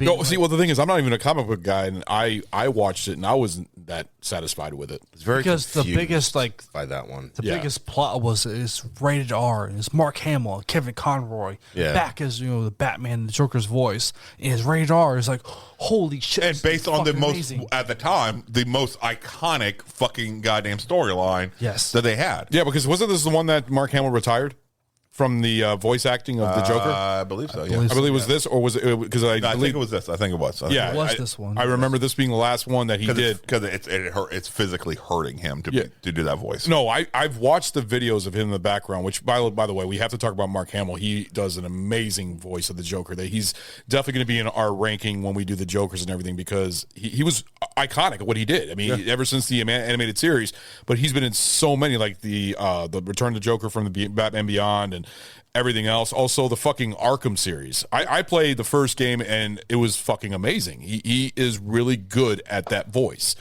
So I do love that he was a part of it, but I wasn't satisfied with the movie. Like, it did not, it wasn't as good as everybody kept telling me how The Killing Joke is one of the best. You kept telling me how it's one of the best iconic comic books of Batman and Joker. And then I watched the movie. It's like, It just fell flat. It really It was like- it didn't hit the emotionality. No. It didn't tell the truth that the comic was trying to tell. It put in shit that didn't fucking need to be there. which is apparently the romance between Batwoman and Batgirl. or Batgirl. Sorry, Batgirl and Batman. yeah, Yes. In the comic, it shows like the graphics behind it in each like little like strips, like column to column. Yeah. Like with the commissioner going down the roller coaster ride with those like baby demons, whatever, holding his eyes open, and then he sees the picture of Barb. Yeah, remember he had like a ball gag and he was stripped naked basically and everything. He was naked, but he didn't have a ball gag though. I thought could have sworn he did in one part. In your mind version, he did. Thanks, Ragnar. I really appreciate it. Fucking ass. I really need to see Commissioner Gordon with a ball gag. Butt ass naked, riding through fucking demon midgets with a ball gag. Yes. Like seeing his daughter and like the comics is more graphic than the movie because you see more of her ass than more of her tits, whatever. But I don't know what father wouldn't break and like kill that motherfucker at the end. Like if I saw my daughters in that situation, oh my god! Yeah, you'd fucking break. We'd all break. I think I agree with all of But the fact that he had somebody else there holding him back, basically. Yeah. From crossing that line. like a safeguard, you say? Because I don't. Yeah. I mean, that's what Batman was to Gordon. That's what also later on, in different times, Gordon was to Batman. They kept each other from going too Kept far. each other in check. Who's the voice of Batman? Kevin Conroy? Kevin Conroy. Okay, so I was close. And Great fucking Batman Oh voice. yes. he retired also, didn't he? Yeah, not really. Yeah, not really. No, he's still doing the voice because he does a lot of voice even acting for other appeared things. In the Flash TV Paradox. show. The TV show and so as Batman on a different universe. Yes, he came in for the episode as Bruce Wayne. Yeah. The live version? Yes. Really? Interesting. Oh, I didn't know that. Older and shit like that. Yeah, he was I'd paralyzed. gotten fucking wrong, so he didn't need to be fucking built or anything like that. He just, was old fucking weak ass Batman. And so This is that Batwoman. Okay, now Batman. it was a crossover, so it was multiple Yes. different shows. Now, Batman Beyond, was that the same Joker that dealt with the Batman before? Because how old was the Joker? I mean, what was his age that he was See, at? that's the thing. You don't know for sure. If it's the same Joker, it might be a different Joker, like another influence. He had a transplant in like the person's neck Yeah. where he came back. And Kevin Conroy's voice is Bruce Wayne, but Terry Old McGinnis, Bruce, yeah. Terry McGinnis is Young, not young Bruce Wayne, not young, but was it he's a new Batman. but- Hispanic name, isn't it? Is it a Hispanic name? But anyway, so Kevin Conroy is the voice of Bruce Wayne, who was Will Freddy was the voice of. You're right. Of the Terry McGinnis. yeah. So Terry McGinnis is the new Batman in the future. He's Batman Beyond, and there's a movie theatrical. I'm not sure if it was a theatrical release or not, but the Batman Beyond. Batman, You all right, Goot? Yeah, feeling great. And there's like, I can tell you look like you're a little bit zoning out a little bit. I'm trying to flash back. It's the Okay, Return of the Joker. So like, Just so you know, Batman Beyond, apparently in other regions, it's known as Batman of the Future. that's why. Yes. Yeah, but Batman Beyond is. I saw that when I was looking up. Well, see, that's the thing. That's the thing I can't figure out. Batman of the Future. Well, see, that's the thing I can't figure out is because Bruce Wayne trains a younger version of a Batman, but the Terry Joker McGinnis. is not the same Joker from the. Batman. That's what I'm asking. What's the age of the Joker? You never know. See that right there kind of gets me a little bit. You know, We'll call him 30. Okay, just like you don't ever know for 30. sure. He's telling like they're when he's telling an origin story. You know, when Joker's telling an origin story, you know, he may talk about, you know, I got thrown in the acid and shit like that. Or at least that's how I remember it today. I don't like I like my path to be multiple choice. It's the way he talks it. Even his own mind. It's almost how he's feeling. Yeah. It goes in, and they later on, you know, explore different psychological aspects of it, where almost every single day he'll wake up and then go through his mind and go through all of his history and figure out which persona he wants to put on today to best suit him, to best suit his current needs. So all right. So it almost turns into a split personality. Very similar, but they're all maybe based on the same core idea. Yeah. Instead of being drastically different, they all have the same kernel of an idea. Yeah. And then they just span off in different ways. Okay. And whatever choice he makes that morning, that becomes his truth. That is his truth. That is reality. His reality. He constantly is remaking his reality to suit what best suits him at the time. Okay. And so some people smart. will say, you know, that's insanity. Some people say, no, that's actually pure sanity because I'm going to make the best choice I can for myself at this particular moment for my best outcome. Yeah. Well said. Well said. All right. So that's why Joker has. I actually personally like to think Joker is more than human, is better than human, because adaptation equals evolution, right? Insanely sane. would you say? But would you say he's a genius? Absolutely. Yes. No, 100%. Just think about 100%. this. Joker 100%. has no superhero powers. No, I know that. It's just, he's just a completely so. No, and it's been proven whether he creates because depending on what storyline you're going with, he creates a lot of the stuff himself that he uses, or he contracts out to people to create his own fucking toys. I think Lex Luthor and Joker would actually be a really good team up right Okay. there. Yes, they do. Oh, that would be. Sometimes they team up, Interesting. but they fucking hate each other. Oh yeah. I can They see that happening. fucking hate Well, each it's other. a power game. They do. Yeah, they fucking I can see hate that being a each power other. game between both of them. Yeah. Because Lex Luthor is also supposed to be an extreme genius. Yes. And, you know, trying to kill Superman and everything else. But the Joker's the same way. And both of them together, I'm sure they're trying to outwit each other and find out who, you know, I'm the better person. But I don't think the Joker is ever trying to kill Batman. No, he's not. Because He's not, because I think so. Lex Luthor, I believe Lex Luthor is trying to kill He's Superman. literally trying to kill Superman. Yeah. I don't think the Joker is really trying to kill Batman, because then if he does kill Batman, he has no purpose in his life. Exactly. Yeah. Because That's when- he is so self-absorbed, infatuated with Batman, that if he does kill him, They what- give each other purpose. what's he gonna do? They make each other better. Yeah. So, Yeah. so that's when the Joker gets kryptonite. He completes him. So when the Joker Yep. Joker gets kryptonite, Lex Luthor hopes he can kill him. He comes close. He can push him to his boundaries, and like he'll force him to play his Joker's game, but then he doesn't kill. If you look at the Injustice series, like the Injustice game and the Injustice movie, Superman kills him in the end. Kills the Joker. Joker. Okay. Oh yes, he punched right through his chest because he killed. He sprayed him with fear toxin. When it's made Superman think Lois, which is pregnant with his son, Doomsday. Super baby. Doomsday. So there's a part where in the Injustice movie where he's like he thinks he's carrying Doomsday out in space because he doesn't want to fight on Earth, but he's killing Lois. But look, Joker already sewed her apart and put a bomb in her heart.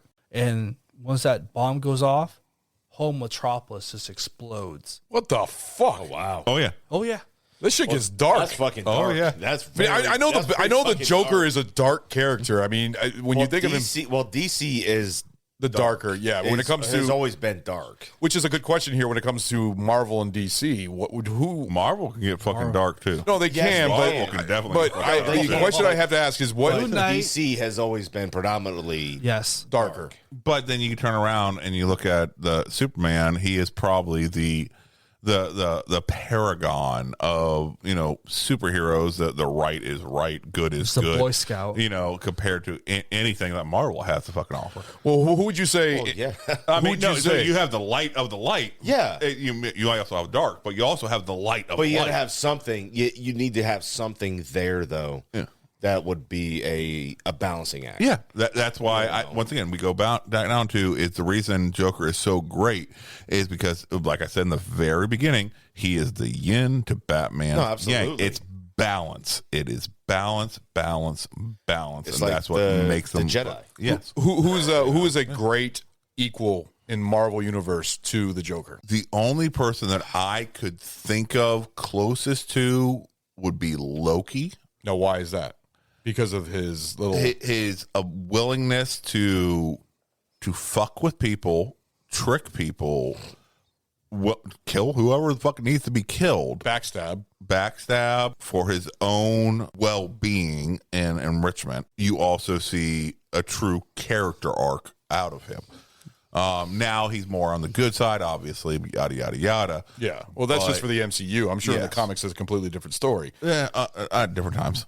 How about you, Good? Do you agree? I agree, but just going through a different parallel, I would say Red Skull because just the evil Captain America because And a different, yeah, I can see, and if measuring on a different scale, yeah, I can see that. Yeah. just not to agree with you, but playing devil's advocate, Yeah. Red Skull would be a perfect Loki's the best answer, but if you want to go for a second best answer, Red Skull. Because he doesn't give a fuck, but what he does. Yeah, but Red Skull doesn't seem like more of like a jokester or a prankster type of. But he wants to get done what his goals are, and whatever day that reality is for him to set his goal for, Yeah. he will get it done. Okay. But he's also a balance to Captain America because he knows Captain America will be there. Yeah. Interesting. I actually feel that Red Skull would have been a better villain to Iron Man as far as the genius level, as far as the darkness that he's willing to go through to balance out. I think like a Red Skull Iron Man, duality. Yeah, but would you're be looking very at two similar. totally different timelines. But yeah, coming from World War II to how you said the Mandarin. Yeah, the Mandarin was not as he may have been more tactically, knowledgeable, but to me, Red Skull was also genius level intellect and able to come up with these great plans and great mechanisms to fulfill his plans, long term chessboard thinking. And I think he would have been a better Joker, Adversary. Batman. And I could have seen like a Red Skull Iron Man. Well, type Iron Man is like mentality. Bruce Wayne, right? He's sort of a Marvel's Bruce Close, Wayne because he's a close, rich. as far as being a rich, No a powers. superhero with no powers. They're both super rich. Iron Man, going through his stories, actually has kind of more of a humanity base to him. Yeah. with his alcoholism and his, his daddy issues and shit like that. Yes, he's, Bruce Wayne was orphaned. Okay, understand. Horrible. He has bad daddy issues too. and shit like that. But that's Iron Man has more of deep seated fucking, issues. Oh yes, And you see that later on. Yeah. Yeah. So that's why I think Red Skull would have been a good yin to Iron Man's yang. Somebody who's very If they were- structured, very ordered, and still both very smart. I agree with you. And then versus Iron Man's shoot from the hip type If mentality. they were in the same time, which actually Iron Man, if you go back through his thing, he's been around for a long fucking time. He has, but not in the same not during World War II. era. No, I thought it was Vietnam. No, World War II. No. For Iron Man. Was it World War II? I thought it was Vietnam. trying to think when That's Captain America. No, World Captain War II came America. after that. Well, no, Captain America was World War II, but Iron Man, I thought it was Vietnam. Iron Man came into war after that. Yeah. No. I think Iron Man was before Was it Vietnam. War? No, I think Iron Man was before Vietnam. So that would be It may have been Korean closer War. to Korea. Korea That was War. the Iraqi War. No, and the MCU. that was the MCU. In the MCU. No, I'm talking about the original Iron Man. Yeah. You know, Iron Man first appeared in Tales of Suspense number 39, March of '63. Wow. Okay. Korean War. Vietnam. Vietnam. No, Korean War. Korean War was in the 50s. No, Vietnam, 63 was Vietnam. Yeah. Vietnam. So I was right. Yeah, you're and that's what I thought because I remember I had was early. I had a Marvel book and I remember it told the whole thing about how how he was captured and everything else, which they copied in the MCU but did it more modern with the Iraqi or Pakistan or something like that. Middle East the War. modern war and Middle East war and everything else. So let's go ahead and slide into the movies when it Slide comes. into your DMs, baby. Oh my God! I swear to God, I knew you were going to say that. Slide. Set What? me up. There's nothing wrong with that. Well, actually, no. Here's a good question for you, Romero, Cesar Romero for the 1966 series. Versus Pencil. George Romero. No. Versus George Romero. Oh. Oh God. I thought you said it. What was George his Romero. What was his representation of the Joker? He was closer to the CCA time frame, the Silver Age, the more trickster type. Because he just seemed like a goofy character more than anything. That's what because it was the whole camp. And That's everything. all he could really. That version of Joker could really be during that time period was. Corrupting the young was Yeah. the furthest it could go, but the traps and the heists, spot on with what Stu said. Well, we're going to go ahead and do some clips from the different type of Jokers, and we're going to start with Romero first. Would you guys like to listen to that? Yes, let us listen to it. You're an ass. We must first eliminate Batman from the scene. Cesar Romero. The motherfucker who wouldn't even shave his mustache for the fucking role. Yeah, you know what? I was watching a lot of these scenes. I was just like, why? Why didn't he shave He's it off? goddamn Cesar Romero. Did he have a fucking That's contract why. or something? No, he is Cesar Romero. He does whatever the fuck he wants. This is the Joker speaking from his secret hideout. I have an amusing message for the directors of the Gotham Steamship Line. My terms: deliver me title to the SS Gotham, or else. This whimsical scene, once part of a waxwork museum, will be reenacted in front of your eyes with the most hideous reality. I'm not going to lie. You I actually understand, really like his dear laugh. fellow Oh, yeah. citizens of Gotham City. I get the SS Gotham, or your precious dynamic duo gets launched to eternity. Wrong, Joker. You get launched. Right back. Egads, what sorcery is this? Egads! Come, my puckish partners in plunder. Batman has been outwitted, and the fabulous duel collection is ours. His fucking speech patterns are goddamn immaculate. Yes. All right. You I was tell just he had thinking such that. a wonderful fucking history on stage. Yeah. So wonderfully spoken and very, clear. Flamboyant. Yes. Yes. What do you guys think of him, though, as the Joker? Do you think he did a good job at it? And what was his...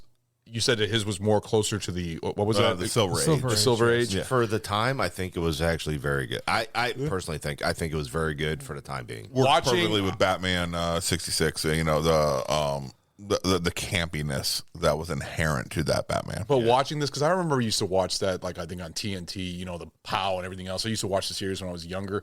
Late But at watching night. it now and before we did this show, I actually enjoyed him as Joker. I actually thought that he did a very good job. Like, everybody probably relates him to the bottom, but he's actually gone up in my ranking. I actually enjoyed it. So you guys will probably be shocked at my ranking. I don't know what you guys for the ranking is, because that's going to be our finale in this episode. We're all going to rank all the Jokers and our favorite one and everything else. But I thought he pulled it off really well for what I saw. I mean, I wasn't a comic book guy, so I wouldn't have known. But what did you guys think? He does for that time period, yes. Yeah. Yeah. Because it's more about traps and heist and... Gimmicks. Fun. Exactly. It was just fun. He was so fucking fun. Yeah, there was nothing really serious. Why so serious? Yeah. Right? No, he just he was just out there to have a great fucking time. Yeah. He seems like he was having a great time with the part. I mean, but why didn't he? Well, it seems like Joker because he's goddamn Caesar Romero. Well, What's that have to do with it? Having a He's good Caesar time, goddamn Romero. And when that was, you don't tell Caesar Romero. Caesar Romero was like a fucking damn near an A-lister. All right, you don't fucking tell him what to fucking do. Yeah, no, you don't put baby in a corner. And just putting that the face paint and then just fucking chewing the goddamn scenery the way he did. Yeah, it was a great fucking time for him. Yeah, and it read on film. It really did. All right, so now we're going to go into number 2 Joker, the next one that came on, and this is one of my favorite actors, Jack Nicholson. So we are going to listen to one of his most famous lines from the movie, and there's a couple little bit extra bits in there. So it's a famous line. It's not his, but I think it's the famous line. Yes, the famous line. I think. I remember you calling me asking what lines to fucking pull, and so I'm like, no, you got to pull this fucking line. Yes, you got to. I mean, that. Well, it's in the title, but then you guys can hear it at better sounding right here. Tell me something, my friend. You ever dance with the devil in the pale moonlight? What?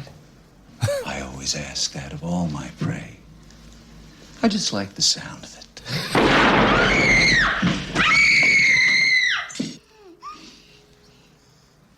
Never rub another man's rhubarb. Fucking love that. Comes the part where I relieve you, the little people, of the burden of your failed and useless lives. But as my plastic surgeon always said, if you gotta go with a smile.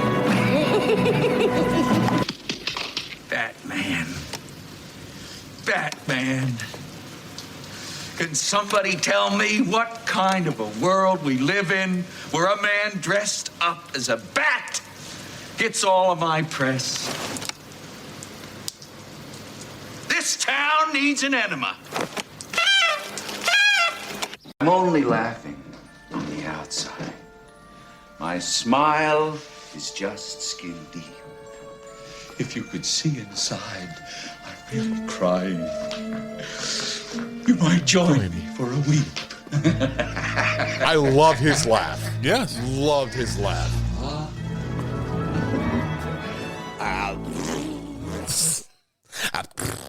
And once again, you can tell he is fucking having a great time just fucking chewing that scenery. But the funny thing is, but he also embodied the living fuck out of that role. Yeah, absolutely. does, yeah. In fact, I think he even told Heath Ledger himself, says, be careful with that role because it will take over you. I don't know. Do you feel like Heath was also known, even at that time, as a method actor? As a very method actor. Yeah. Very method. And Nicholson could see that. And he knew the depths that character's psyche could fucking wreck on you. Well, the thing I love... completely agree go ahead, Goop. because when I was in college, I did cosplay as Heath Ledger's Joker. Yeah. And I watched that movie day to day, and I mastered his voice, his lines, and his laugh. That shit got to me. My birthday, after Halloween, I remember being trash and in my car, and I had my head out my car laughing just like him. And I don't remember any of that stuff, but I was just laughing like him, just talking just like him, and people were freaked the fuck out. Well, don't kill yourself, man. Holy shit, are you okay? Goddamn, just keep control of yourself. But I was talking just like him. Yeah.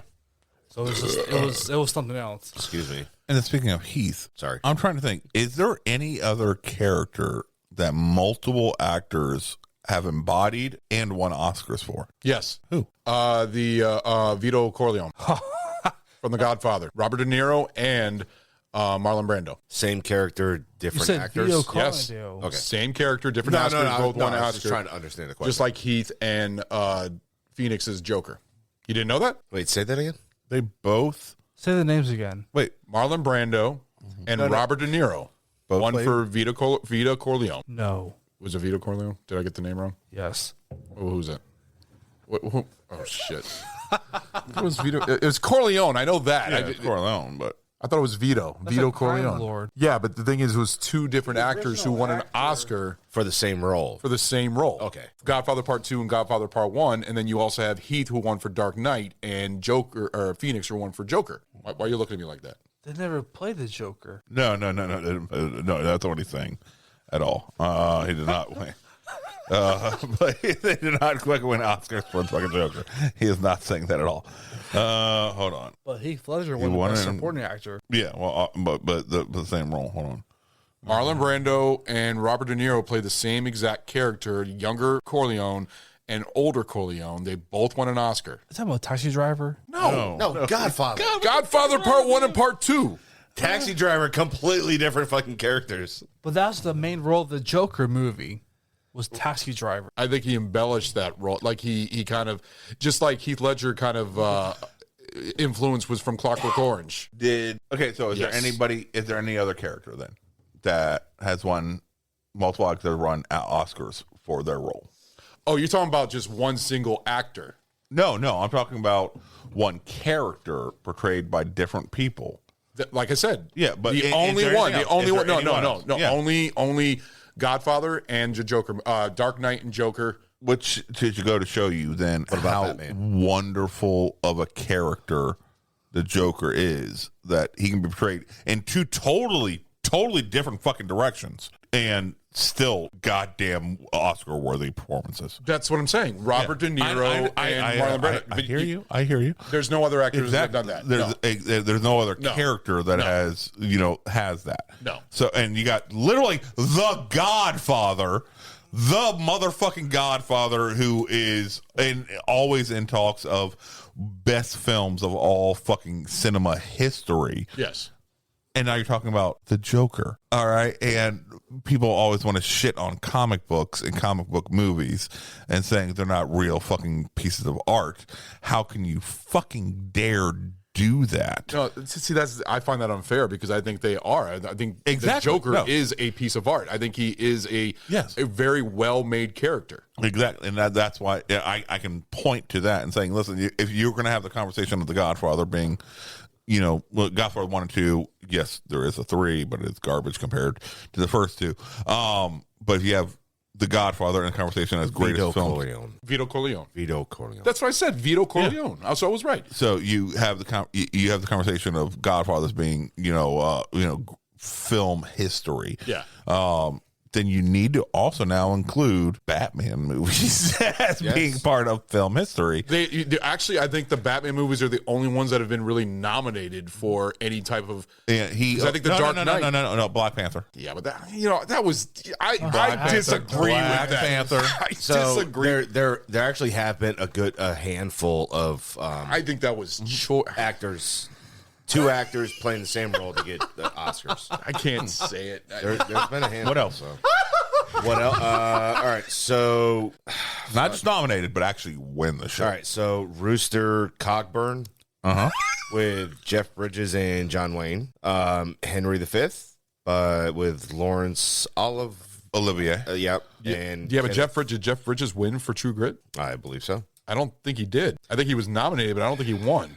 Yeah, he was nominated. When we're going by his winners, he was nominated for True Grit. Fuck you, I'm going by what I see. No, I'm going by winners, fucker. All right, well, you know what? I don't have enough fucking time to read every goddamn sentence and every fucking word. All right. Whether an inch or a mile, a win is a win. Exactly. Well, let's go ahead and go into the next Joker on the list, which is right after Jack Nicholson, and that would be Mark Hamill's from the animated series. Let's go ahead and listen to some sound bites from him. You have until midnight to change your mind, Francis, or you'll be the poorest fish of all. His fucking laugh is amazing. Right there. Yeah. This was my favorite episode of the animated series when I was a kid. And welcome Christmas to with the first Joker. Annual Christmas with the Joker. Why, Hugo? Why didn't you tell us about your fear of flying? Joker, please! I was set up! Bruce Wayne is Batman! That's absurd. I know Bruce Wayne. If he's Batman, I'm the King of England. And people say I'm crazy. Hugo Strange. Say, is it hot fucking in love here, Hugo. Or is it just me? Harv, Great open that door so we can get a breeze. Good idea. Let me ask you something. What does it matter if you send me back to the asylum if it doesn't matter to This is about that one day. I've proven my point. Gordon's been driven mad. I've demonstrated there's no difference between me and everyone else. All it takes is one bad day. I love pain. I love suffering. I love dead puppies and killing jerks, crippled cops and great, big, giant explosion. Mark Hamill.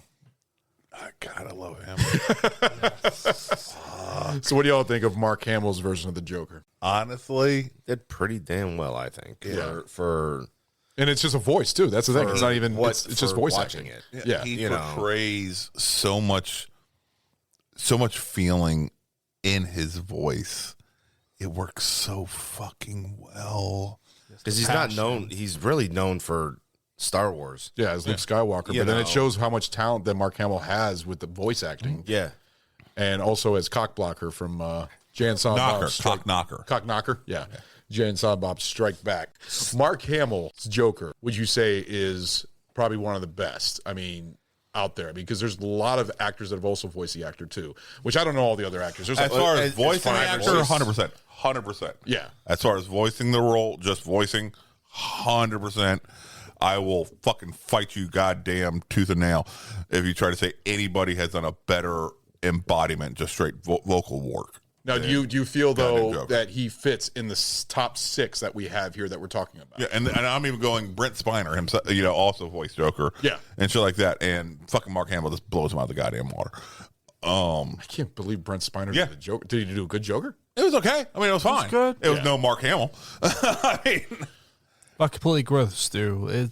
I would fight tooth and nail because what he was given with and what he worked with, fucking amazing. Yeah. His laugh, his voice, that raspy, like that psychopath. Like it's just laugh that gets me though. I mean, especially the part for his first laugh in The Killing Joke. It's just, but you could tell that it's older. It's an older Mark Hamill and everything else, but it still sounds amazing. It sounds perfect. Now we're gonna go ahead and go into Heath Ledger's Joker.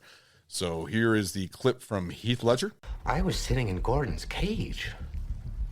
No, I didn't rig those charges. Your man, your plan. Do I really look like a guy with a plan? You know what I am? I'm a dog chasing cars. I wouldn't know what to do with life. I caught it. You know, I just do things.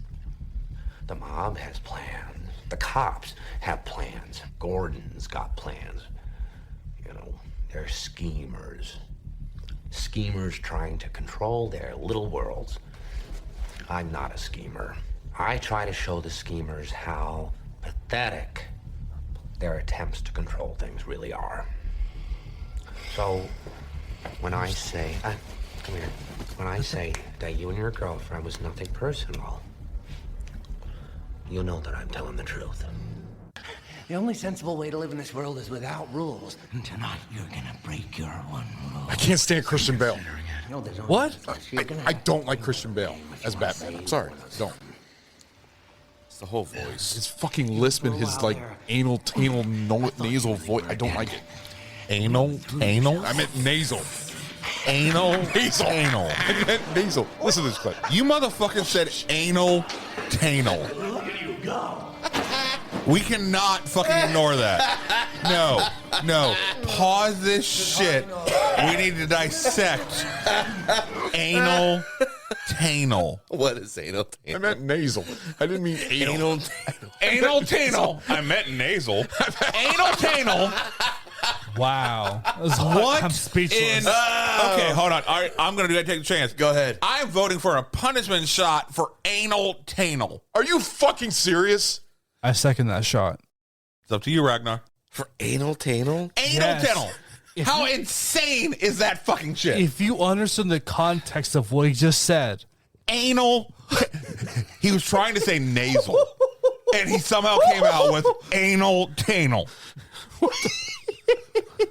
I vote for a punishment shot.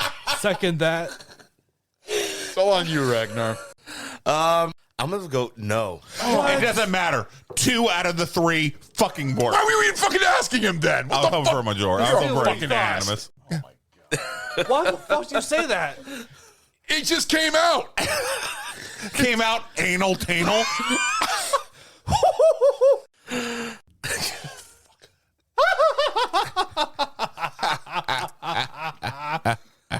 Whoa! Look at that face.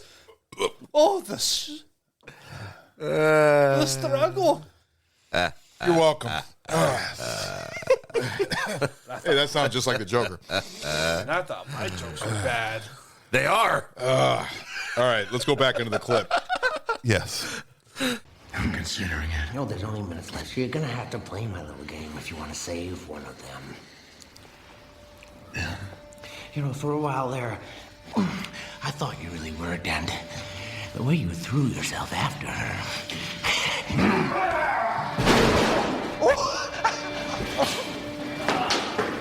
Look at you go!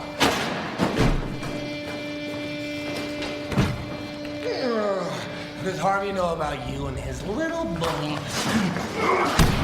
Where are they? Killing is making a choice. Where are they? Choose between one life or the other. What are you laughing at? Or he's blushing right to be. For some reason, whenever he's screaming, "Where are they?" That fucking video. Yes. Spoof. Yes. That. Where are they? It just keep running through my head. Don't worry. I'm gonna tell you where they are. Both of them. And that's the point. You'll have to choose. He's at 250 seconds. Yeah, so what do y'all think of Heath Ledger's Joker, though? What do you think of his Absolutely laugh? amazing. He was amazing. Now, you know that his influence, because I've read things about Heath Ledger and how he was influenced by Taxi Driver, I believe, and also Clockwork Orange. Malcolm McDowell's performance in Clockwork Orange. I actually see a lot of that in there. You can see it by the way he's talking and everything else. But remember when me and you actually saw that in the theater together? I remember we saw that in this part when Heath Ledger comes out with the whole pencil trick. Let's do a little magic trick. Yep. That was phenomenal. I remember how excited you were when you saw that. I remember it was like, this is it. This is the Joker. This is great. Yes. And well, how did you all feel about that? He's my favorite Joker. Oh, he's your favorite one? Oh yes, because this whole like military background, the concept behind that, could he be military or not? Then the whole like, he doesn't give a fuck what he does. Yeah. He's just trying to get to the Batman, just to get under his skin. Just let him know you complete me. Just the whole like genesis of it. Yeah, it's perfect. And the thing is, he didn't even care about money because remember he had that whole shitload of money on that mound, and I just want half. Burned it all, and everything else. And how he also feels like he doesn't want to kill the Batman, like you were talking about in the earlier thing. That was also in the Killing Joke. He doesn't want to kill the Batman because Batman is his yin to his yang, right? Yep. So it's his person. Yeah. So my special little boy. Pretty fucking much. So now we're going to go ahead and talk about the next cinematic Joker that came into play, and this is Jared Leto, which a lot of people found controversy with, but he's only been in one movie. He didn't have. Well, no, he was in Justice League, but he was kind of an added part. But there's two. That's the thing. There's two versions of him. That's the thing. There's the gangster version, or like almost like really like gangster. Well, you have the gangster and then the post-apocalyptic version of him. Yeah. And I don't believe that his character, his version of Joker got enough. Thank you. Fucking thank you. I don't think he got enough of. I've been saying that shit since fucking goddamn day one to fucking Ron. Yeah. Since we saw that shit on fucking, when we saw that shit fucking live and shit like that, I'm like, God damn it! I know there's so much more they filmed. Why isn't this shit in here? There was a shit ton more. Well, David Ayers is trying to get his cut out ever since. Yeah, the but Zack you know what? Snyder Everybody cut came tries out. to get their fucking shit out. But that's the thing. Fuck All that whatever. cut footage, because apparently he was actually a real. He's a very big method actor. Let's go ahead and listen to this clip. This is from the Snyder cut of Justice League, the ending scene that they refilmed for it, which I thought was actually a lot of people thought that this was the better representation of the Jared Leto Joker than the Suicide Squad. So, all right, well, hold on. Why this clip? I don't know. Did I stump you on that? No, well, because I thought it was probably his. Got him. It was probably his best. I thought it was his best that Why? he did. Why? I don't know. I enjoyed it better. I enjoyed it because he seemed broken down from Batman. Like he even got afraid of Batman right there because called his bluff and everything else. It just and then in the Suicide Squad he was more of like a fucking cuckold. No, I wouldn't go not that at all. far. Not at all. Him I would being consider- so obsessed over Harley Quinn, and then he's like, "Oh, you can take her to that one." I would consider him a sadist. Yeah, if you want to go that route, he would get off on fucking inflicting pain over somebody else wanting his girl. That was his property. Yeah. He gets to decide what happens to his property. Yeah. That's it. It doesn't matter if he's fucking her or not, because the argument's made, is Joker actually a sexual being or is he an asexual being or not? Like that. That's not a driving force for him. The control and the power that he can exude over others is where he's deriving his satisfaction. But that whole movie, he's obsessed over Harley Quinn. He's That's obsessed his property. over his control over Harley Quinn. Well, let's go ahead and listen to the clip right here. So as usual, I'll be the bigger man. A truce? Bruce.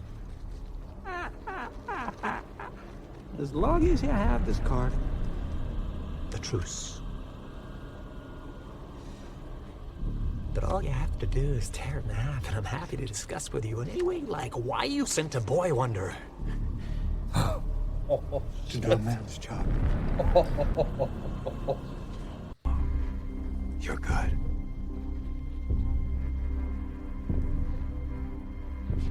He almost had me.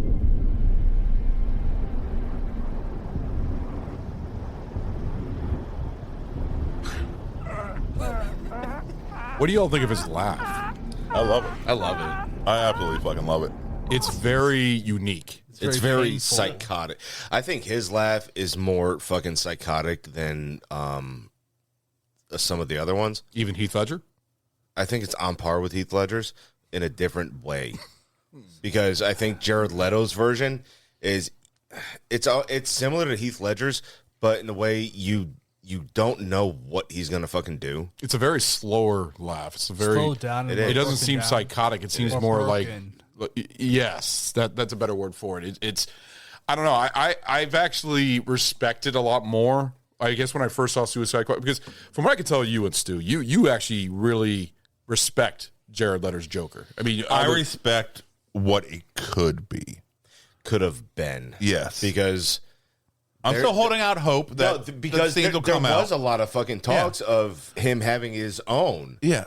And then it just stopped. That's why I'm still saying what it could be. We may eventually one day see those scenes that Maybe. were fucking cut and shit like that. It'd be nice. And my gut is telling me they're going to be fucking goddamn amazing. Yeah. All right. Jared Leto is a very good actor. He's a very good method actor. And yes, he's playing a totally different version of Joker than Caesar, than Jack, than Mark, than Heath, and like that. think He's totally playing- different version. Oh, yes. Yeah, I think absolutely. he's playing an updated version of the Jack Nicholson. He's more narcissistic and more into himself. As far as but then the control factor comes as well. Yeah. But as far as like the gangster role, Yeah, the gangster. As far as the gangster You stuff, know, it's a but very I think updated version. the way I was viewing it is Leto's Joker kind of fell into a powerful role because of his psychopathy. Yeah. In the criminal underworld. How fierce he really was. Yeah, he's Everyone feared him. and the no fucks given. Well, no, yeah. All right. Remember that part where he was inside the room with that guy and he almost- hasn't kissed his yeah. fingers. It was almost like an his ring. amalgamation of Nicholson's gangster and Heath's anarchy. Yeah. All right, it was an amalgamation of the two of them. Like if they fucking never got thought of together that. and had a baby, all right, what would that baby nowadays be doing? And Right there. there you go. You got goddamn Jared Leto. Yeah. All right, and which could have been it phenomenal, works. I think. It really does. Now, what comic is that based off? Because I've seen the picture of him holding his hands against his face and everything else, and all the tattoos and the grill on his teeth and everything else. Isn't that based on one of the comics from the Joker? Based on a few different interpretations, and then they introduced around the time they were getting ready to film Leto's version, they also then introduced that version in the comics at the same time, but more of to be symmetry to each other. Narcissistic, really. Yeah. Because this was the first cinematic part of also Harley and Joker being together with Jared Leto. Yes, they'd never done that with anything else, which I'm really shocked at. I wonder if they're going to be doing that with the new The Batman. I mean, you don't think they're ever going to bring Harley Quinn in there? They were supposed to. Like I said, they were supposed to do it. If Joker gets out of Arkham in the Batman sequels, it would make sense. That's a natural springboard to introduce a Harley Quinn character. Because he's already been in Arkham, obviously probably already been being treated. It would make sense to be a natural fit without being forced. Yeah. Don't know who would be. I don't think it would be Margot Robbie. I don't think so. Just based on the realism that it feels like the Batman is trying to really ground their universe in, and I don't think Harley Quinn would fit that realism. That Margot Robbie's version of Harley Quinn would fit that realism. So they would have to bring in another actress to do the role. Yeah. I don't know who would be. I really don't. Just like, but they've already kept her for 3 different type of movies already. So I mean, they could. But also, I don't think she'd fit in there. Before anybody told me Zoe Kravitz as Catwoman, I would never have seen her as Catwoman, and I thought she did an amazing fucking job. Yes. So I'm gonna, I'll withhold judgment until. If I see who and when they introduce Harley Quinn in that universe, yeah. But I believe they laid the groundwork for Harley to be introduced, and thereby see a Joker and Harley's relationship. Yeah.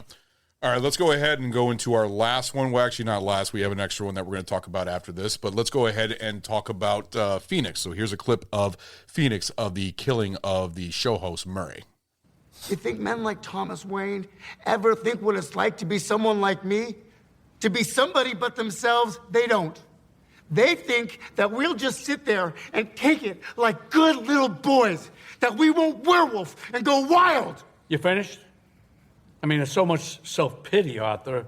You sound like you're making excuses for killing those young men. You hate him. Not everybody, and I'll tell you this, not everyone is awful. You're awful. Me? I'm awful? Oh, yeah? How am I awful? Playing my video. Inviting me on the show. You just wanted to make fun of me. You're just like the rest of them. You don't know the first thing about me, pal. Look what happened because of what you did, what it led to. There were riots out there. 2 policemen are in critical condition. You're laughing. You're laughing. Someone was killed today because of what you did. I know. How about another joke, Murray? No, I think we've had enough of your jokes. What do you get? I don't think so. When you cross a mentally ill loner with a society that abandons him and treats him like trash. Call the police, I'll Gene. tell you what you get. Call the police. You get what you fucking deserve.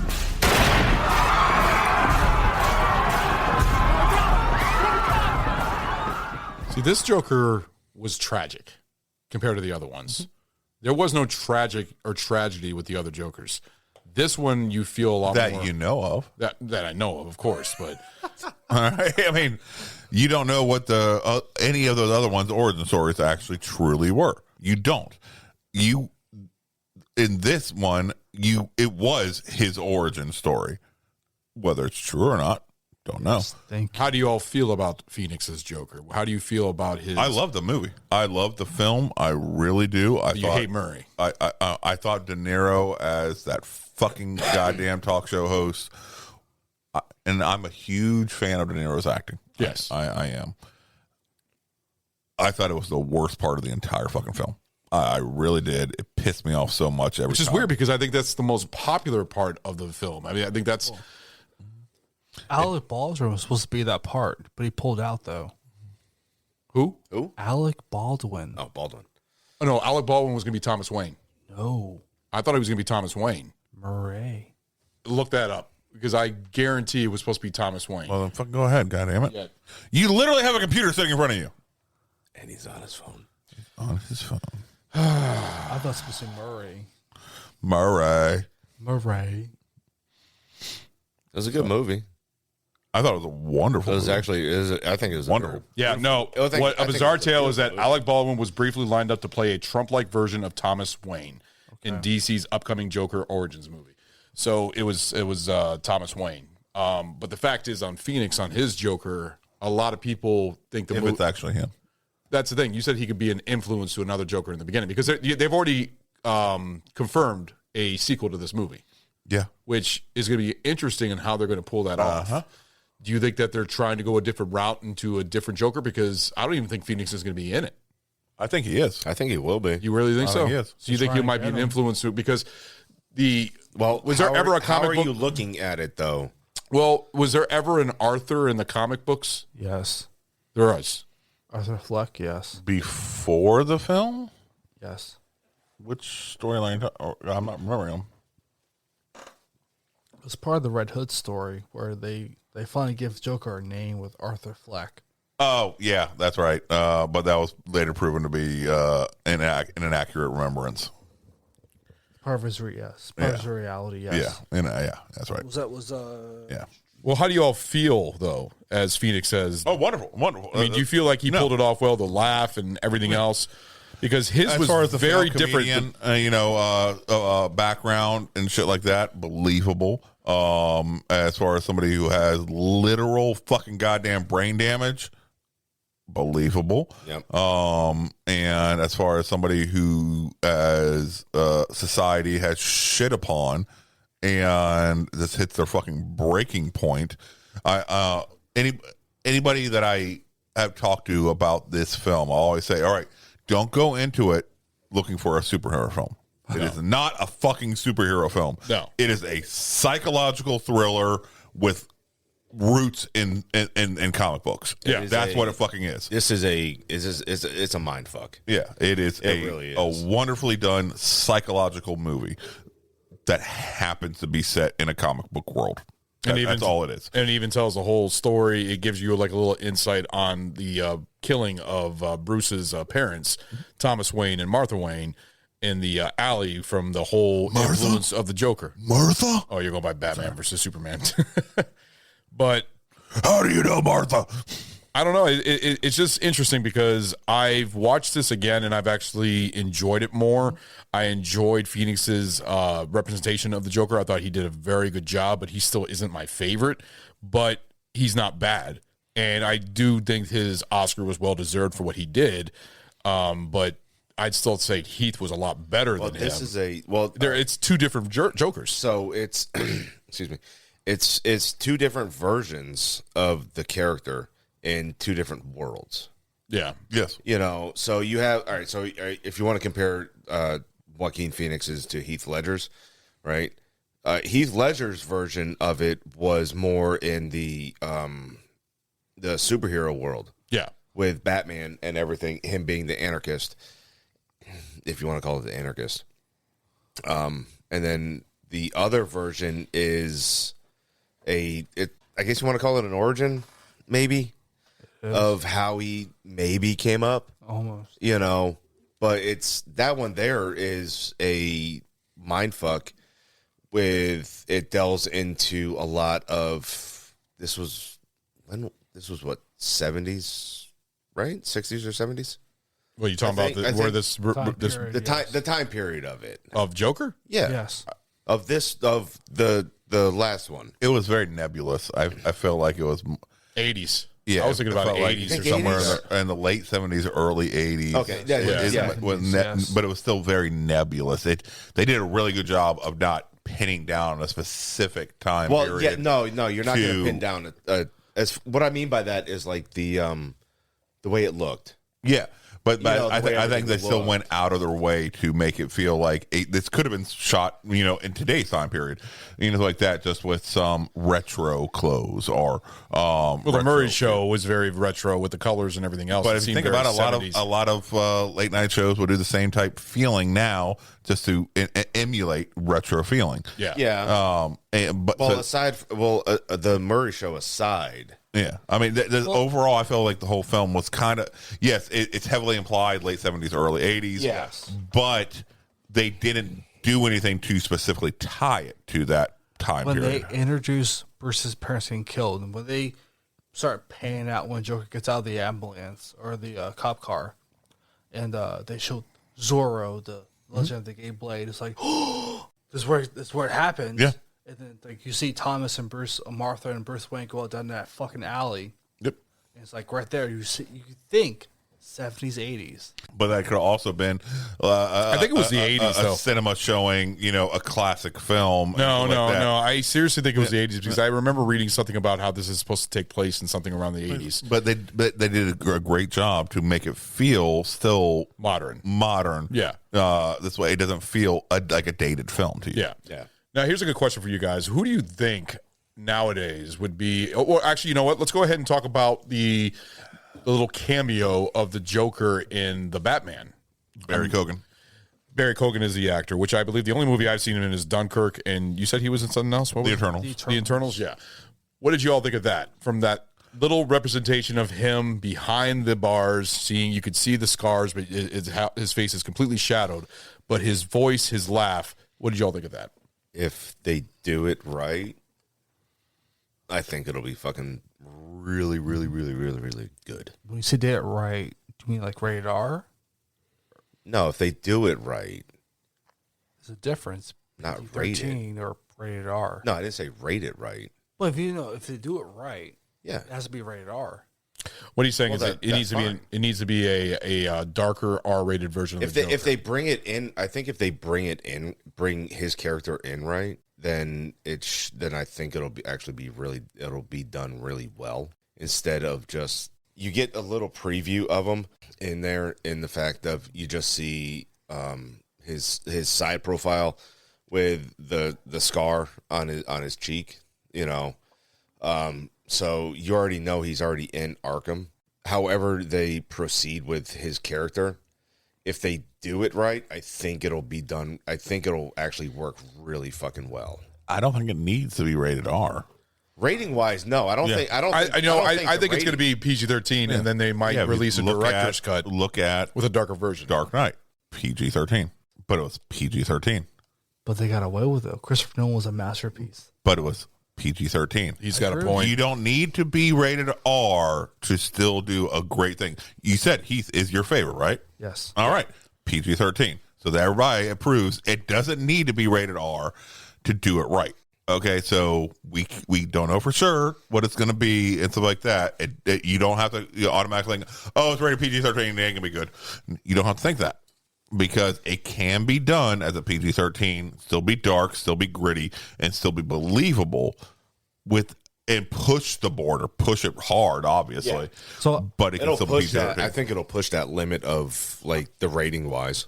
Yeah, I hope so. But well, no, most PG-13 movies that are coming out now are actually really pushing it. They're pushing it a lot more towards R-rated territory. It's just they're getting away with it. They're just not. You have like one. It's mainly line just that they're not crossing. Almost. It's mainly language and stuff like that really gives it the R rating. I mean, unless they want to make the Joker say "Why so fucking serious?" or "Ever danced with a fucking devil in the pale moonlight?" Then they're going to make it R rated. Yeah, but The they Joker can still wouldn't do. Huh? The Joker doesn't do that. Yeah, exactly. So really, killing. I almost disagree that they can still make it PG-13 and still make it good. But I understand where you're going with, because you're most of the movies right nowadays, a lot of superhero movies like Deadpool, what else? Blade and stuff like that, where they're R-rated. Well, yeah, but that's because of his. He needs to be rated there's R. a lot to be that done needs to right. be- He needs to be He's a rated R. crude character. Joker is not crude. He's psychotic. He's not crude.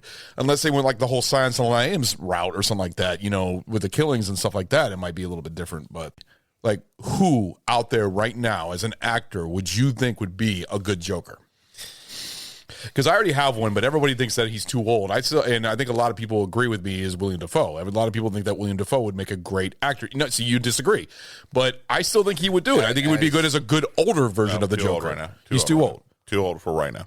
So what would you think would be? Who do you think would be a good Joker from any actor right now? Because a lot of the actors that they've been putting as the Joker is people that you would unexpect. You know, people were very unhappy when Heath Ledger was casted, and he was like one of the best Jokers ever. Then they got this new guy, Barry Keoghan, and then Phoenix. He's a well-known actor, and when he was picked, I'm sure a lot of people were like, "Oh, that's going to work." But who do y'all think would be a good actor for the role of the Joker? It's Arnold hard. Schwarzenegger. Oh my God, Mr. Freeze, Jean-Claude Van Damme. Jesus, I have no Jason Statham. No, actually, that would be a word. I still think too old.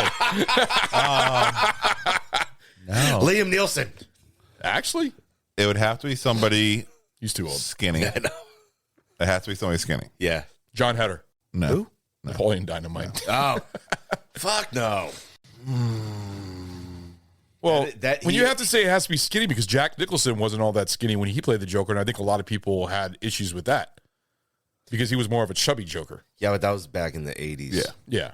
But people are pissed about Michael Keaton being Batman. That was Mr. Fucking Mom.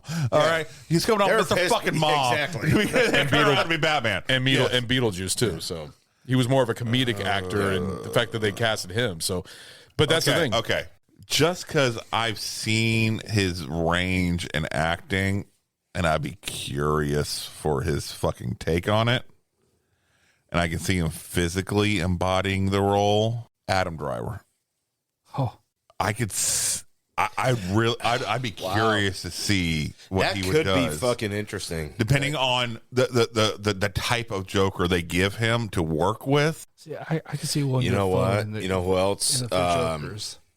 Willem Dafoe would be it would have to be like old ass fucking. Bill That's what I'm saying. What Bill they did like a Skarsgård. more like older version, just like Bill Skarsgård, I think, could fucking do it. Skarsgård from It, Pennywise. Yeah. That'd be another good pick too. He better keep his goddamn eye under fucking control. All right. He better keep that fucking eye under control. I think he could do it fucking pretty fucking well, actually. that might be a good one. So you got See, You got Barry Keoghan, who is I have no problem he's the with one that's him. playing it Yeah, now, yeah. right? Yeah. I have no problem with him. He could pull it off. What about Jim Carrey? No. Too old. no. Jim Carrey ruined it for me for Riddler. Nah, He was horrible. I mean, The thing is, when you were if younger you're and gonna watching, if you're going to go with a that age range actor, then honestly, after seeing some of his dramatic roles and shit like that, I'd rather see Adam Sandler than Jim Carrey. Adam Sandler is the Joker. wow. Think of him think about some of his dramatic roles. And What's he's able to next, pull Will off Ferrell? his seriousness.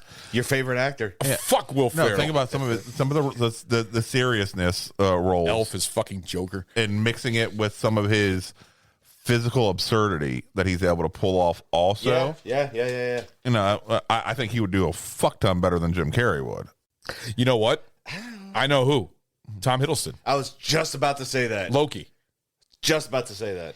I think he could do it.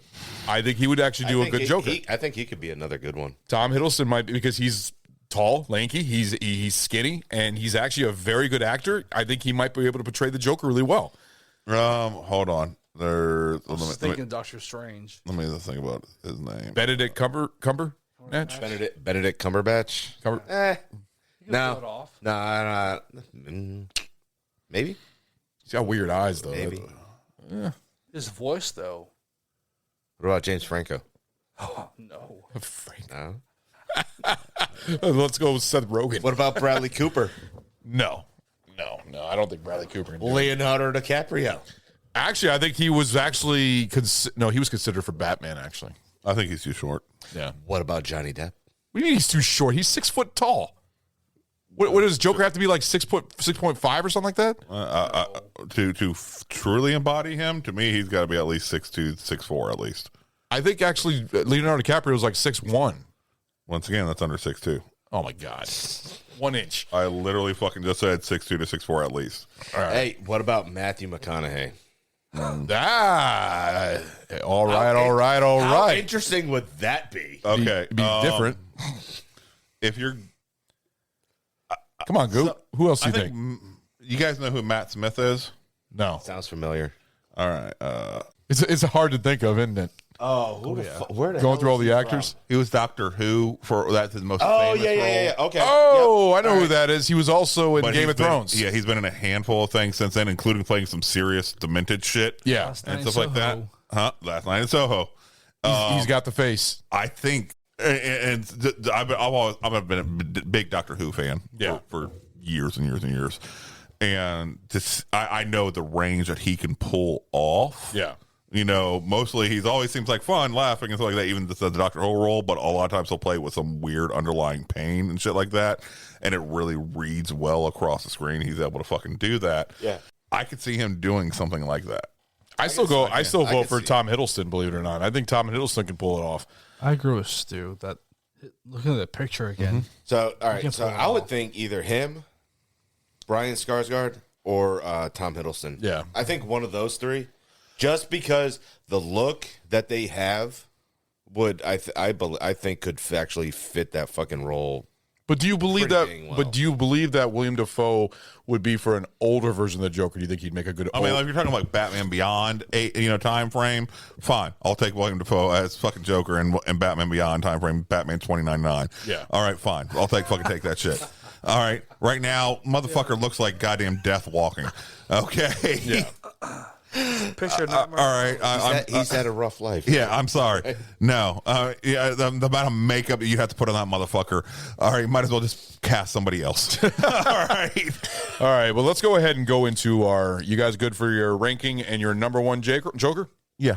All right. So we're going to start with you, Stu, and we'll go around table. And Goot, you will be last. So, Stu, what is your number one Joker, and then what would you rank from best to worst?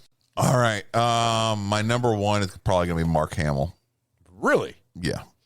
Okay. Just because That's a different I role. think he can the what he was able to encapsulate in just voice acting alone. I wish he did a was live version. Fucking amazing. No, I don't think he could have done a live. You don't think he could have done a live version? I don't think he physicality. I don't think he had. Well, no, he's in too him. old now. But I No, mean, even then, I don't think he physicality could have embodied. I don't think it would have looked right. Yeah, it wouldn't have worked. But what he was able to sell with his voice, Yeah. and shit like that was so fucking amazing. Plus, they have the soft spot in my heart, from the animated series growing up and stuff like that. That's even more so than Batman 66, and even more so than Keaton's Batman. The animated series was Batman to me. And just I think Hamill did such an amazing bang up job with his voice, doing that role. And then the Arkham games just fucking cemented that. Even as I became an adult and playing through those, it just cemented that voice that that he had. It just works so fucking well. Okay. So he's definitely the best. I will guess I will have to say worst would be Leto only because actually no, worst would be Barry Keoghan just because I don't have anything to go with. Haven't seen that much to go with Yeah, yet. I don't have fucking any fucking thing to go with him. Yeah. Except for a fucking a minute and a half. That's all. That's literally all I have to go with. Followed by Leto. Not that he was bad, but nothing there. I don't have anything to go with. Even though in my heart, I feel like if there was more scenes actually put shown to us, he would have done really fucking well. Okay. Next worst would probably be. So you're going from bottom up. Yeah. Oh God. Cesar Romero. Just because. Yeah, I appreciate the campiness, and I don't get me wrong. I enjoyed all these. None of them are bad to me. I don't want that to come across like I've literally enjoyed all of these fucking incarnations. So just don't go for worst. Just go by from best to mild or something like that. I don't know. So Cesar Romero will be the third from the bottom, just because yes, I enjoyed the campiness, but not to that level. Yeah, and stuff like that. Then probably Nicholson. Yeah, I know. Wow.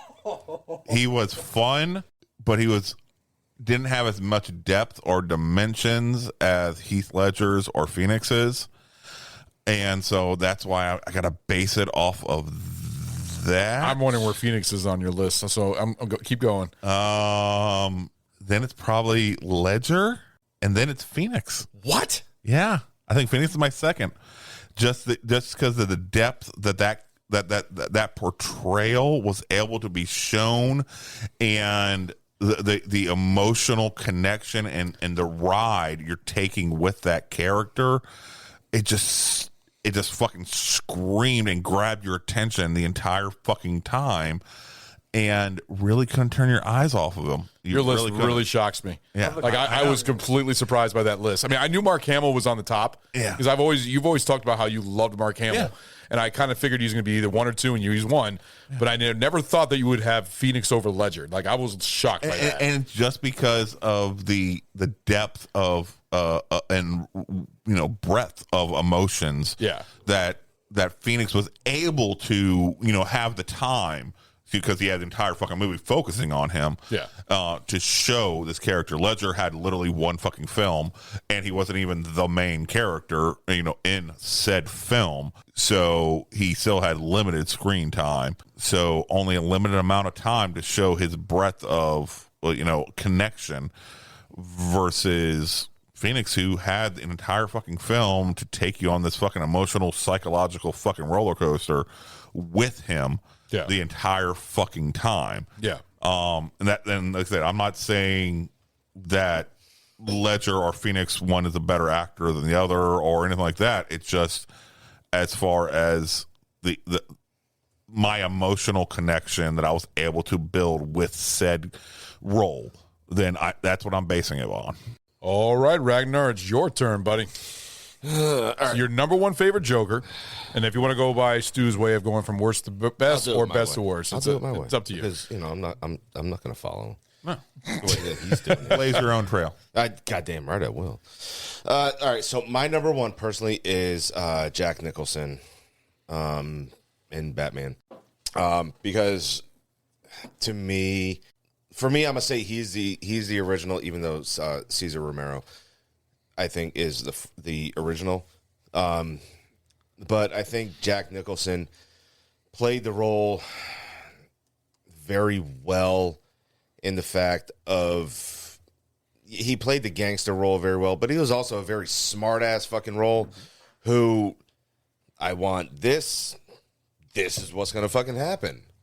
And given this was in the 80s, I think for the time that when this came out and he was doing this, I think he embodied it very, very well. And just like a lot of Jack Nicholson's roles that he does play, he really takes it to heart, and he does it like he goes 1,000% into his roles, just like he did with One Flew Over the Cuckoo's Nest and The Shining. He does. He literally takes his roles to the extreme. I think that's what he did in Batman with his role, and I think he played it very fucking well. And I love the fact that when he's showdown with Batman and he pulls out like this fucking 8-foot fucking revolver out of his fucking pants. Come at me, you son of a bitch. And come at me. And he fucking shoots and he fucking knocks the goddamn Batwing down. Yeah. It's fucking awesome. And his laugh, just the way that he fucking carried himself, I love it. Yeah. So my next one would be Heath Ledger. Okay. I think he did a phenomenal role in that. And he played similar to Jack Nicholson's role, but a lot more, I would say, not really methodical, but a lot more violent than Jack Nicholson's role did. And almost like terrorist. A little bit, but he knew what he wanted, and he was going to get it no matter what. I think he was very methodical in the way that he did everything. I think he laid out his plan well in advance, that he's the only one that fucking knew about it. Nobody else did. Yeah. And he had every key component set in place to do it. Yeah. And it was going to go off without a hitch, no matter what. I think in his mind it would have went, And unfortunately, he did the same thing that Jack Nicholson does. in his roles, he takes it to heart, and it killed him. Shit. The next one. You got Ledger, Hamill, Phoenix, and Romero. So, all right. So, for enjoyment reason, I would say Cesar Romero, because given the time, the guy was more fucking funny than anything in his Joker role. He was very comedic, and I think it was very laughable with his role. A lot of camp. Yeah, and Cesar Romero. I'm not going to shave my mustache. Fuck you. Yeah. And then the next one, and none of these actors did a fucking horrible job at it either. Just because, I'm gonna have to go with Jared Leto, because the possibility of him actually having a good role as a Joker, I think, could have been really fucking well. Yeah. And yeah, unfortunately, it was a letdown that they didn't have much more of him in there. But I think the possibility of it, I'm kind of hanging on to the possibility of Jared Leto's character. Mm-hmm. You got Hamill and Phoenix left. More. So I'll go with Phoenix and then Hamill. Wow. So Hamill's on the end. And like I said, they're not bad. Then nobody did a bad job, right? I think Joaquin Phoenix is because of his Joker character played a very different role in everything. Yeah. I think his character showed a lot more of the mental issues and everything like that, and abuse, than any of the other ones really did. Hamill's character was good for a animated series. Yeah. So that's my list. Well, it seems like all of our lists are different from here. So ours is slightly similar in the beginning, but Jack Nicholson is number one for me. He's always been my number one. I fucking love Jack Nicholson. Now, when I saw Heath Ledger in the theater, I was always thinking that he was like the best Joker, but then watching Jack Nicholson again, more and more, watching both movies, I still love Jack. I love the way he does his roles.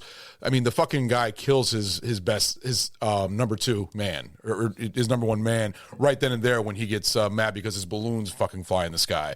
The fucking scene when he is electrocuting the guy in the boardroom, I fucking love that scene. I'm glad you're dead, and he just like laughs mania. I fucking love Jack in his role. The fact that he did this role. You like you talked about The Shining, and you talk about One Who Flew Over the Cuckoo's Nest. You talk about Witches of Eastwick. I mean, he really puts himself in the roles and has a great fucking time in his roles. And I know he had a great time with this one. He is my favorite. I also love the gangster effect on them. I love gangsters. I'm like Goodfellas, Casino. Gangsters are like my favorite movies of all time. I fucking love those movies. And Jack Nicholson is a gangster in this one. So I enjoy this version of the Joker with the whole gangster effect. Now, if I were to go for my number two, Heath Ledger, of course. Heath Ledger is amazing at what he does. He really put himself into that role with the anarchy. You don't believe it's anarchy, though. It's the easiest way to describe it, but actually tearing it apart, and getting very pedantic, it's not anarchy. He seems more horrifying more than anything, like scarier. The fact that he posts those videos on the media of him taunting that Batman wannabe and everything else, and talking to everybody and just like giving that whole story, and it's always changing every single time about you want to know how I got these scars and all that. I fucking love that. I'm so sad that he fucking passed away after this role, because there was so much potential for more roles for Heath Ledger. It sucks that he passed. Rest in peace, Heath Ledger. But he did such a great job, and I'm glad that they say that this is his last movie, but it wasn't technically. There was Dr. Parnassus, which is a fucking great movie from Terry Gilliam. I fucking love that movie. But the fact is that he went out with the blaze of glory. This was a great movie. He deserved that postmortem Oscar that he got. Yeah, I'm sorry. He embellished that role. I thought he was great. He was a completely different version of the Joker. I mean, from what I've seen, like I said, I didn't read the comics, but I enjoyed everything about him. I would go with Hamill as my third. Hamill really embellished the voice of the Joker. He had fun with it. The fact that you see Luke Skywalker doing the best Joker laugh probably in our cartoon history. I mean, seriously, I don't think anybody's ever been able to pull off a laugh as good as he does. And you can even tell, even when he's gotten older, it's almost gotten a little bit better and more like like distorted a little bit, but it still sounds fucking great. Especially that last scene when he become in The Killing Joke, or that scene where he becomes the Joker for the first time, and you just see him grabbing his head. You hear the fucking thunder and everything. I love that laugh because it sounds so cackling, like older, but it sounds fucking demonic and great. I love it. Hamill portrays the Joker great, and also in the animated series is a lot more goofier and a lot more fun. It was just fun. Like I said, one of my favorite episodes of the animated series is probably one of the most corniest ones is Christmas with the Joker. That one was actually a fun episode when Batman and Robin are going against the Joker, and you see the fucking the giant nutcrackers aiming them and all the fucking Christmas toys, and you have them tied up inside the I fucking love that episode. It's one of my I actually own that episode, and I watch it all the time every Christmas. It's a very fun episode. But Mark Hamill did do role great. He also did great in the Arkham series because I played the Arkham game, the first one, and he was great to watch. And I loved how they made him, although they did portray him a little bit more like the Heath Ledger with the scars on his face and everything else, made him look more demonic and everything else compared to what he was in the animated series, where he seems more of like a goofier character.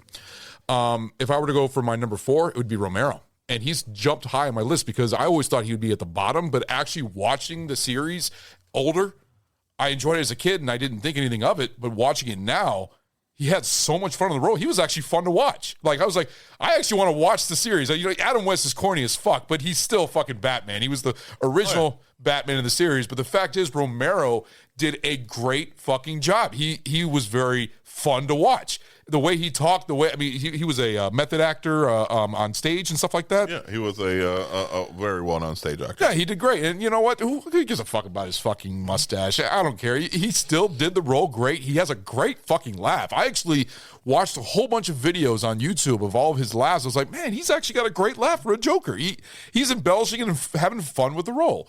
So if I were to go with my number 5, I would go with Leto. Leto was great. He was very, like I said, as I think we all agree, none of these Jokers did a bad job. We have a ranking here, but none of them did a bad job. None of them were bad Jokers. Leto was a different version. He was more of like a real like kingpin gangster type of, not like Jack Nicholson, but more of a modern gangster Joker with the grills in his teeth and the tattoos and everything else. But he still looked psychotic. And I really like that scene in Suicide Squad when he just puts his arm and says, blah, blah, blah, blah, blah, blah, blah, and puts it on his shoulders and everything else. And you just think that he's going to do something, and he just smiles and just like, jumps in his lap.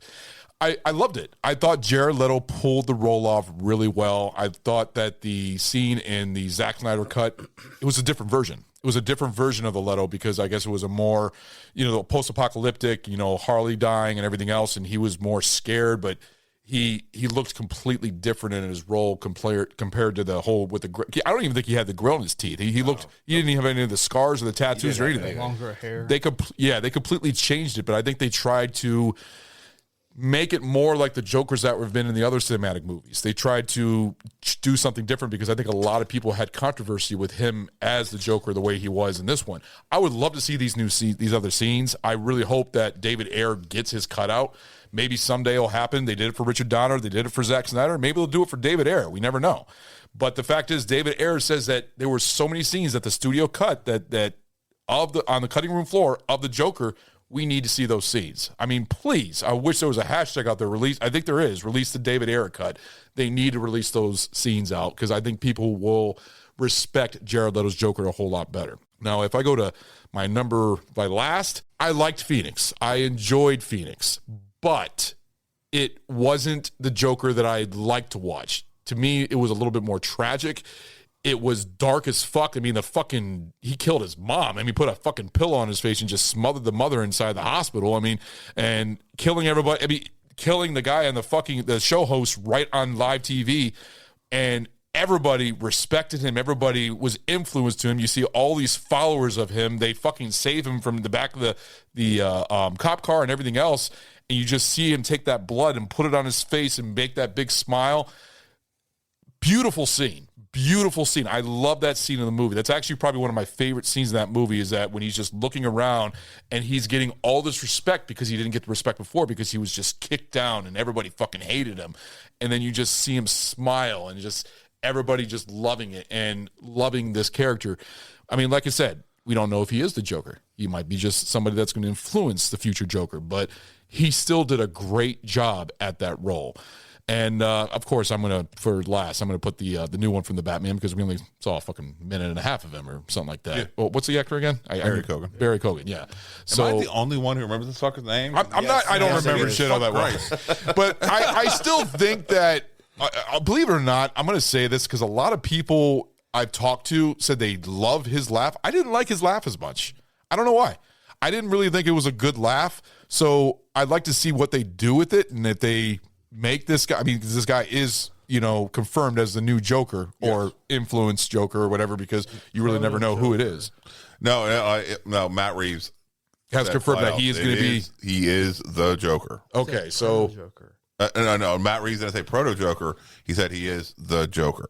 Matt Reeves did confirm he is the Joker. Yeah. Well, I watched the interview. He said proto Joker, but I believe you though. Yeah. Okay. What I read, I didn't watch the interview, but what I read, all the lines I read from the interviews when he's talking about it is, yes, he is the Joker, and we want to go ahead and we're looking forward to having him. When I released these other cuts, we didn't want to take away from Riddler's story by having this scene earlier on, and so the fact that question about the Joker, we wanted to wait to that, but I'm looking forward to showing you more of the Joker in later scenes.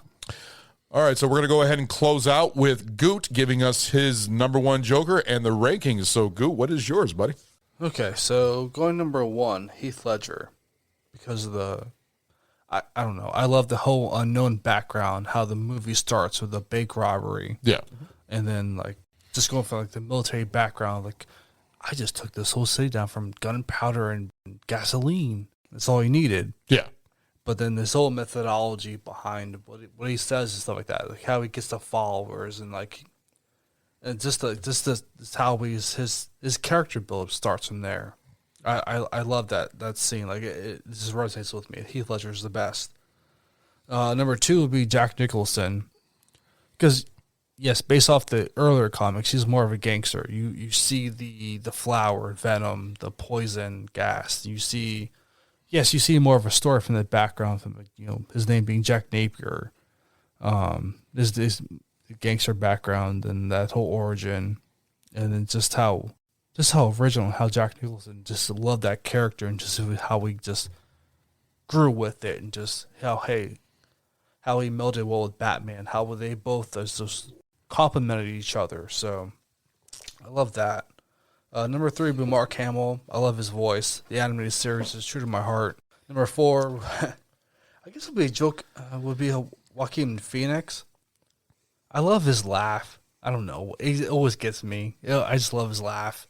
And just to see him go through, it's the centerpiece of him being the Joker. Yeah. Not really the origin of Batman, but you see that toward the end of the movie. It's okay. He's so is it, how old really are you? And where does this really fit in the timeline? Are you just saying this is the bad day because you caused Bruce Wayne to have a bad day? Yeah. So the next down would be Cesar Ramon.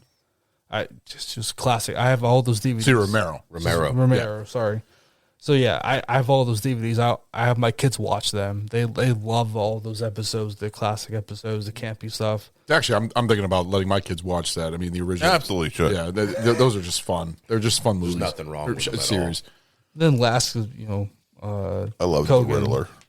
Yes, I love the Riddler on the Batman 66. Oh, come on, you gotta love the Penguin too. To me, the Riddler was Bruce Meredith, always my favorite. Rocket Trainer. Yes. Fuck yeah. Sorry, the Riddler to me was always my favorite villain on the original series. Looking forward to talking about him in the Rocky episode. Him and Joker. Yeah, Joker was number two, but Riddler to me was always number one.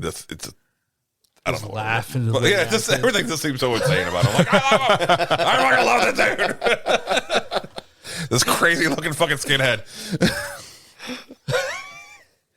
Then last would be Kogan, because you don't really see much of him, but you can only hear much if you watch or listen to the Matt Reeves. Only because of the fact that Matt Reeves just said in his interview, he has that deformity where he has that smile or that grin. He has something wrong with him. Yeah. So it's a deformity. Yes. Right? Is that okay?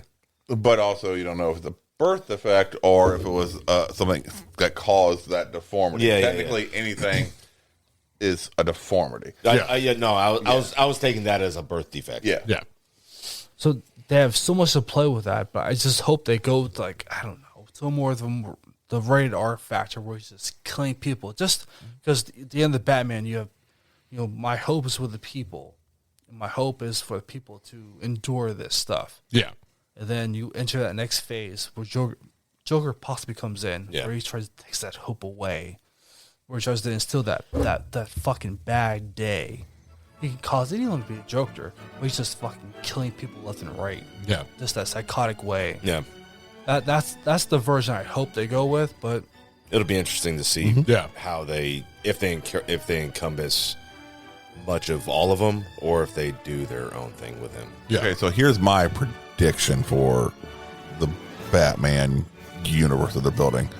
So I could see them bringing in Bane in the next one, him tearing down Arkham and redoing The Longest Night, that type of shit. Joker not really being a real big part of it. All right, but by him tearing down Arkham, Joker's now released, and saving Joker to be, the final one in number 3. Yeah. And shit like that after Batman's already been beat to shit, maybe had his back broken, torn apart, and shit like that. Who hires Bane? Huh?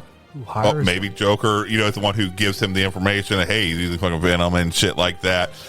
And what's the one behind everything this whole fucking time to just then step into the light. And just after Batman's gone through fucking everything, and then movie 3, here comes Joker. Then the face off between, the ultimate light. It'd be cool if the Joker was the finale. You all know that the Batman movie is the only movie that just came out right now is the same exact villains from the 1966 version: the Penguin, the Riddler, and the Joker. And Catwoman. What about King Tut? Where's he? Egghead. Oh, come on. Egghead, yeah.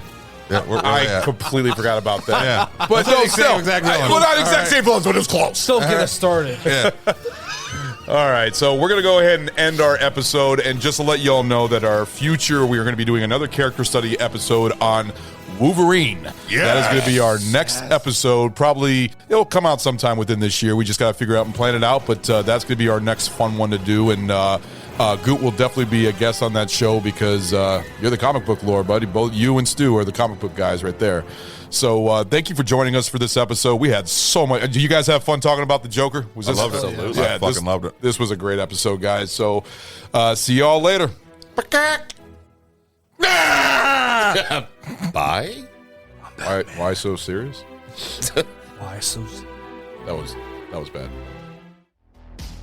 Hey guys, this is Ron. Thank you for listening to our podcast, The Small Batch. We are excited to kick off the new year with upcoming episodes of VAF, The Small Batch, Sammy Selects, and The Tasting Room. If you like our show, please leave a 5-star rating on Apple Podcasts. Guys, this helps out enormously.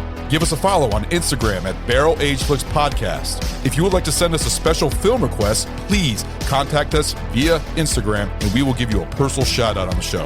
Our podcast is available on Apple Podcasts, Google Podcasts, Anchor, Audible, Pocket Cast, Spotify, Castbox, iHeartRadio, and Pandora. Special thanks to Carl Casey at White Bat Audio on YouTube for his awesome music. This guy fucking rocks. Check him out. Hope you join us for our next episode. Later, guys.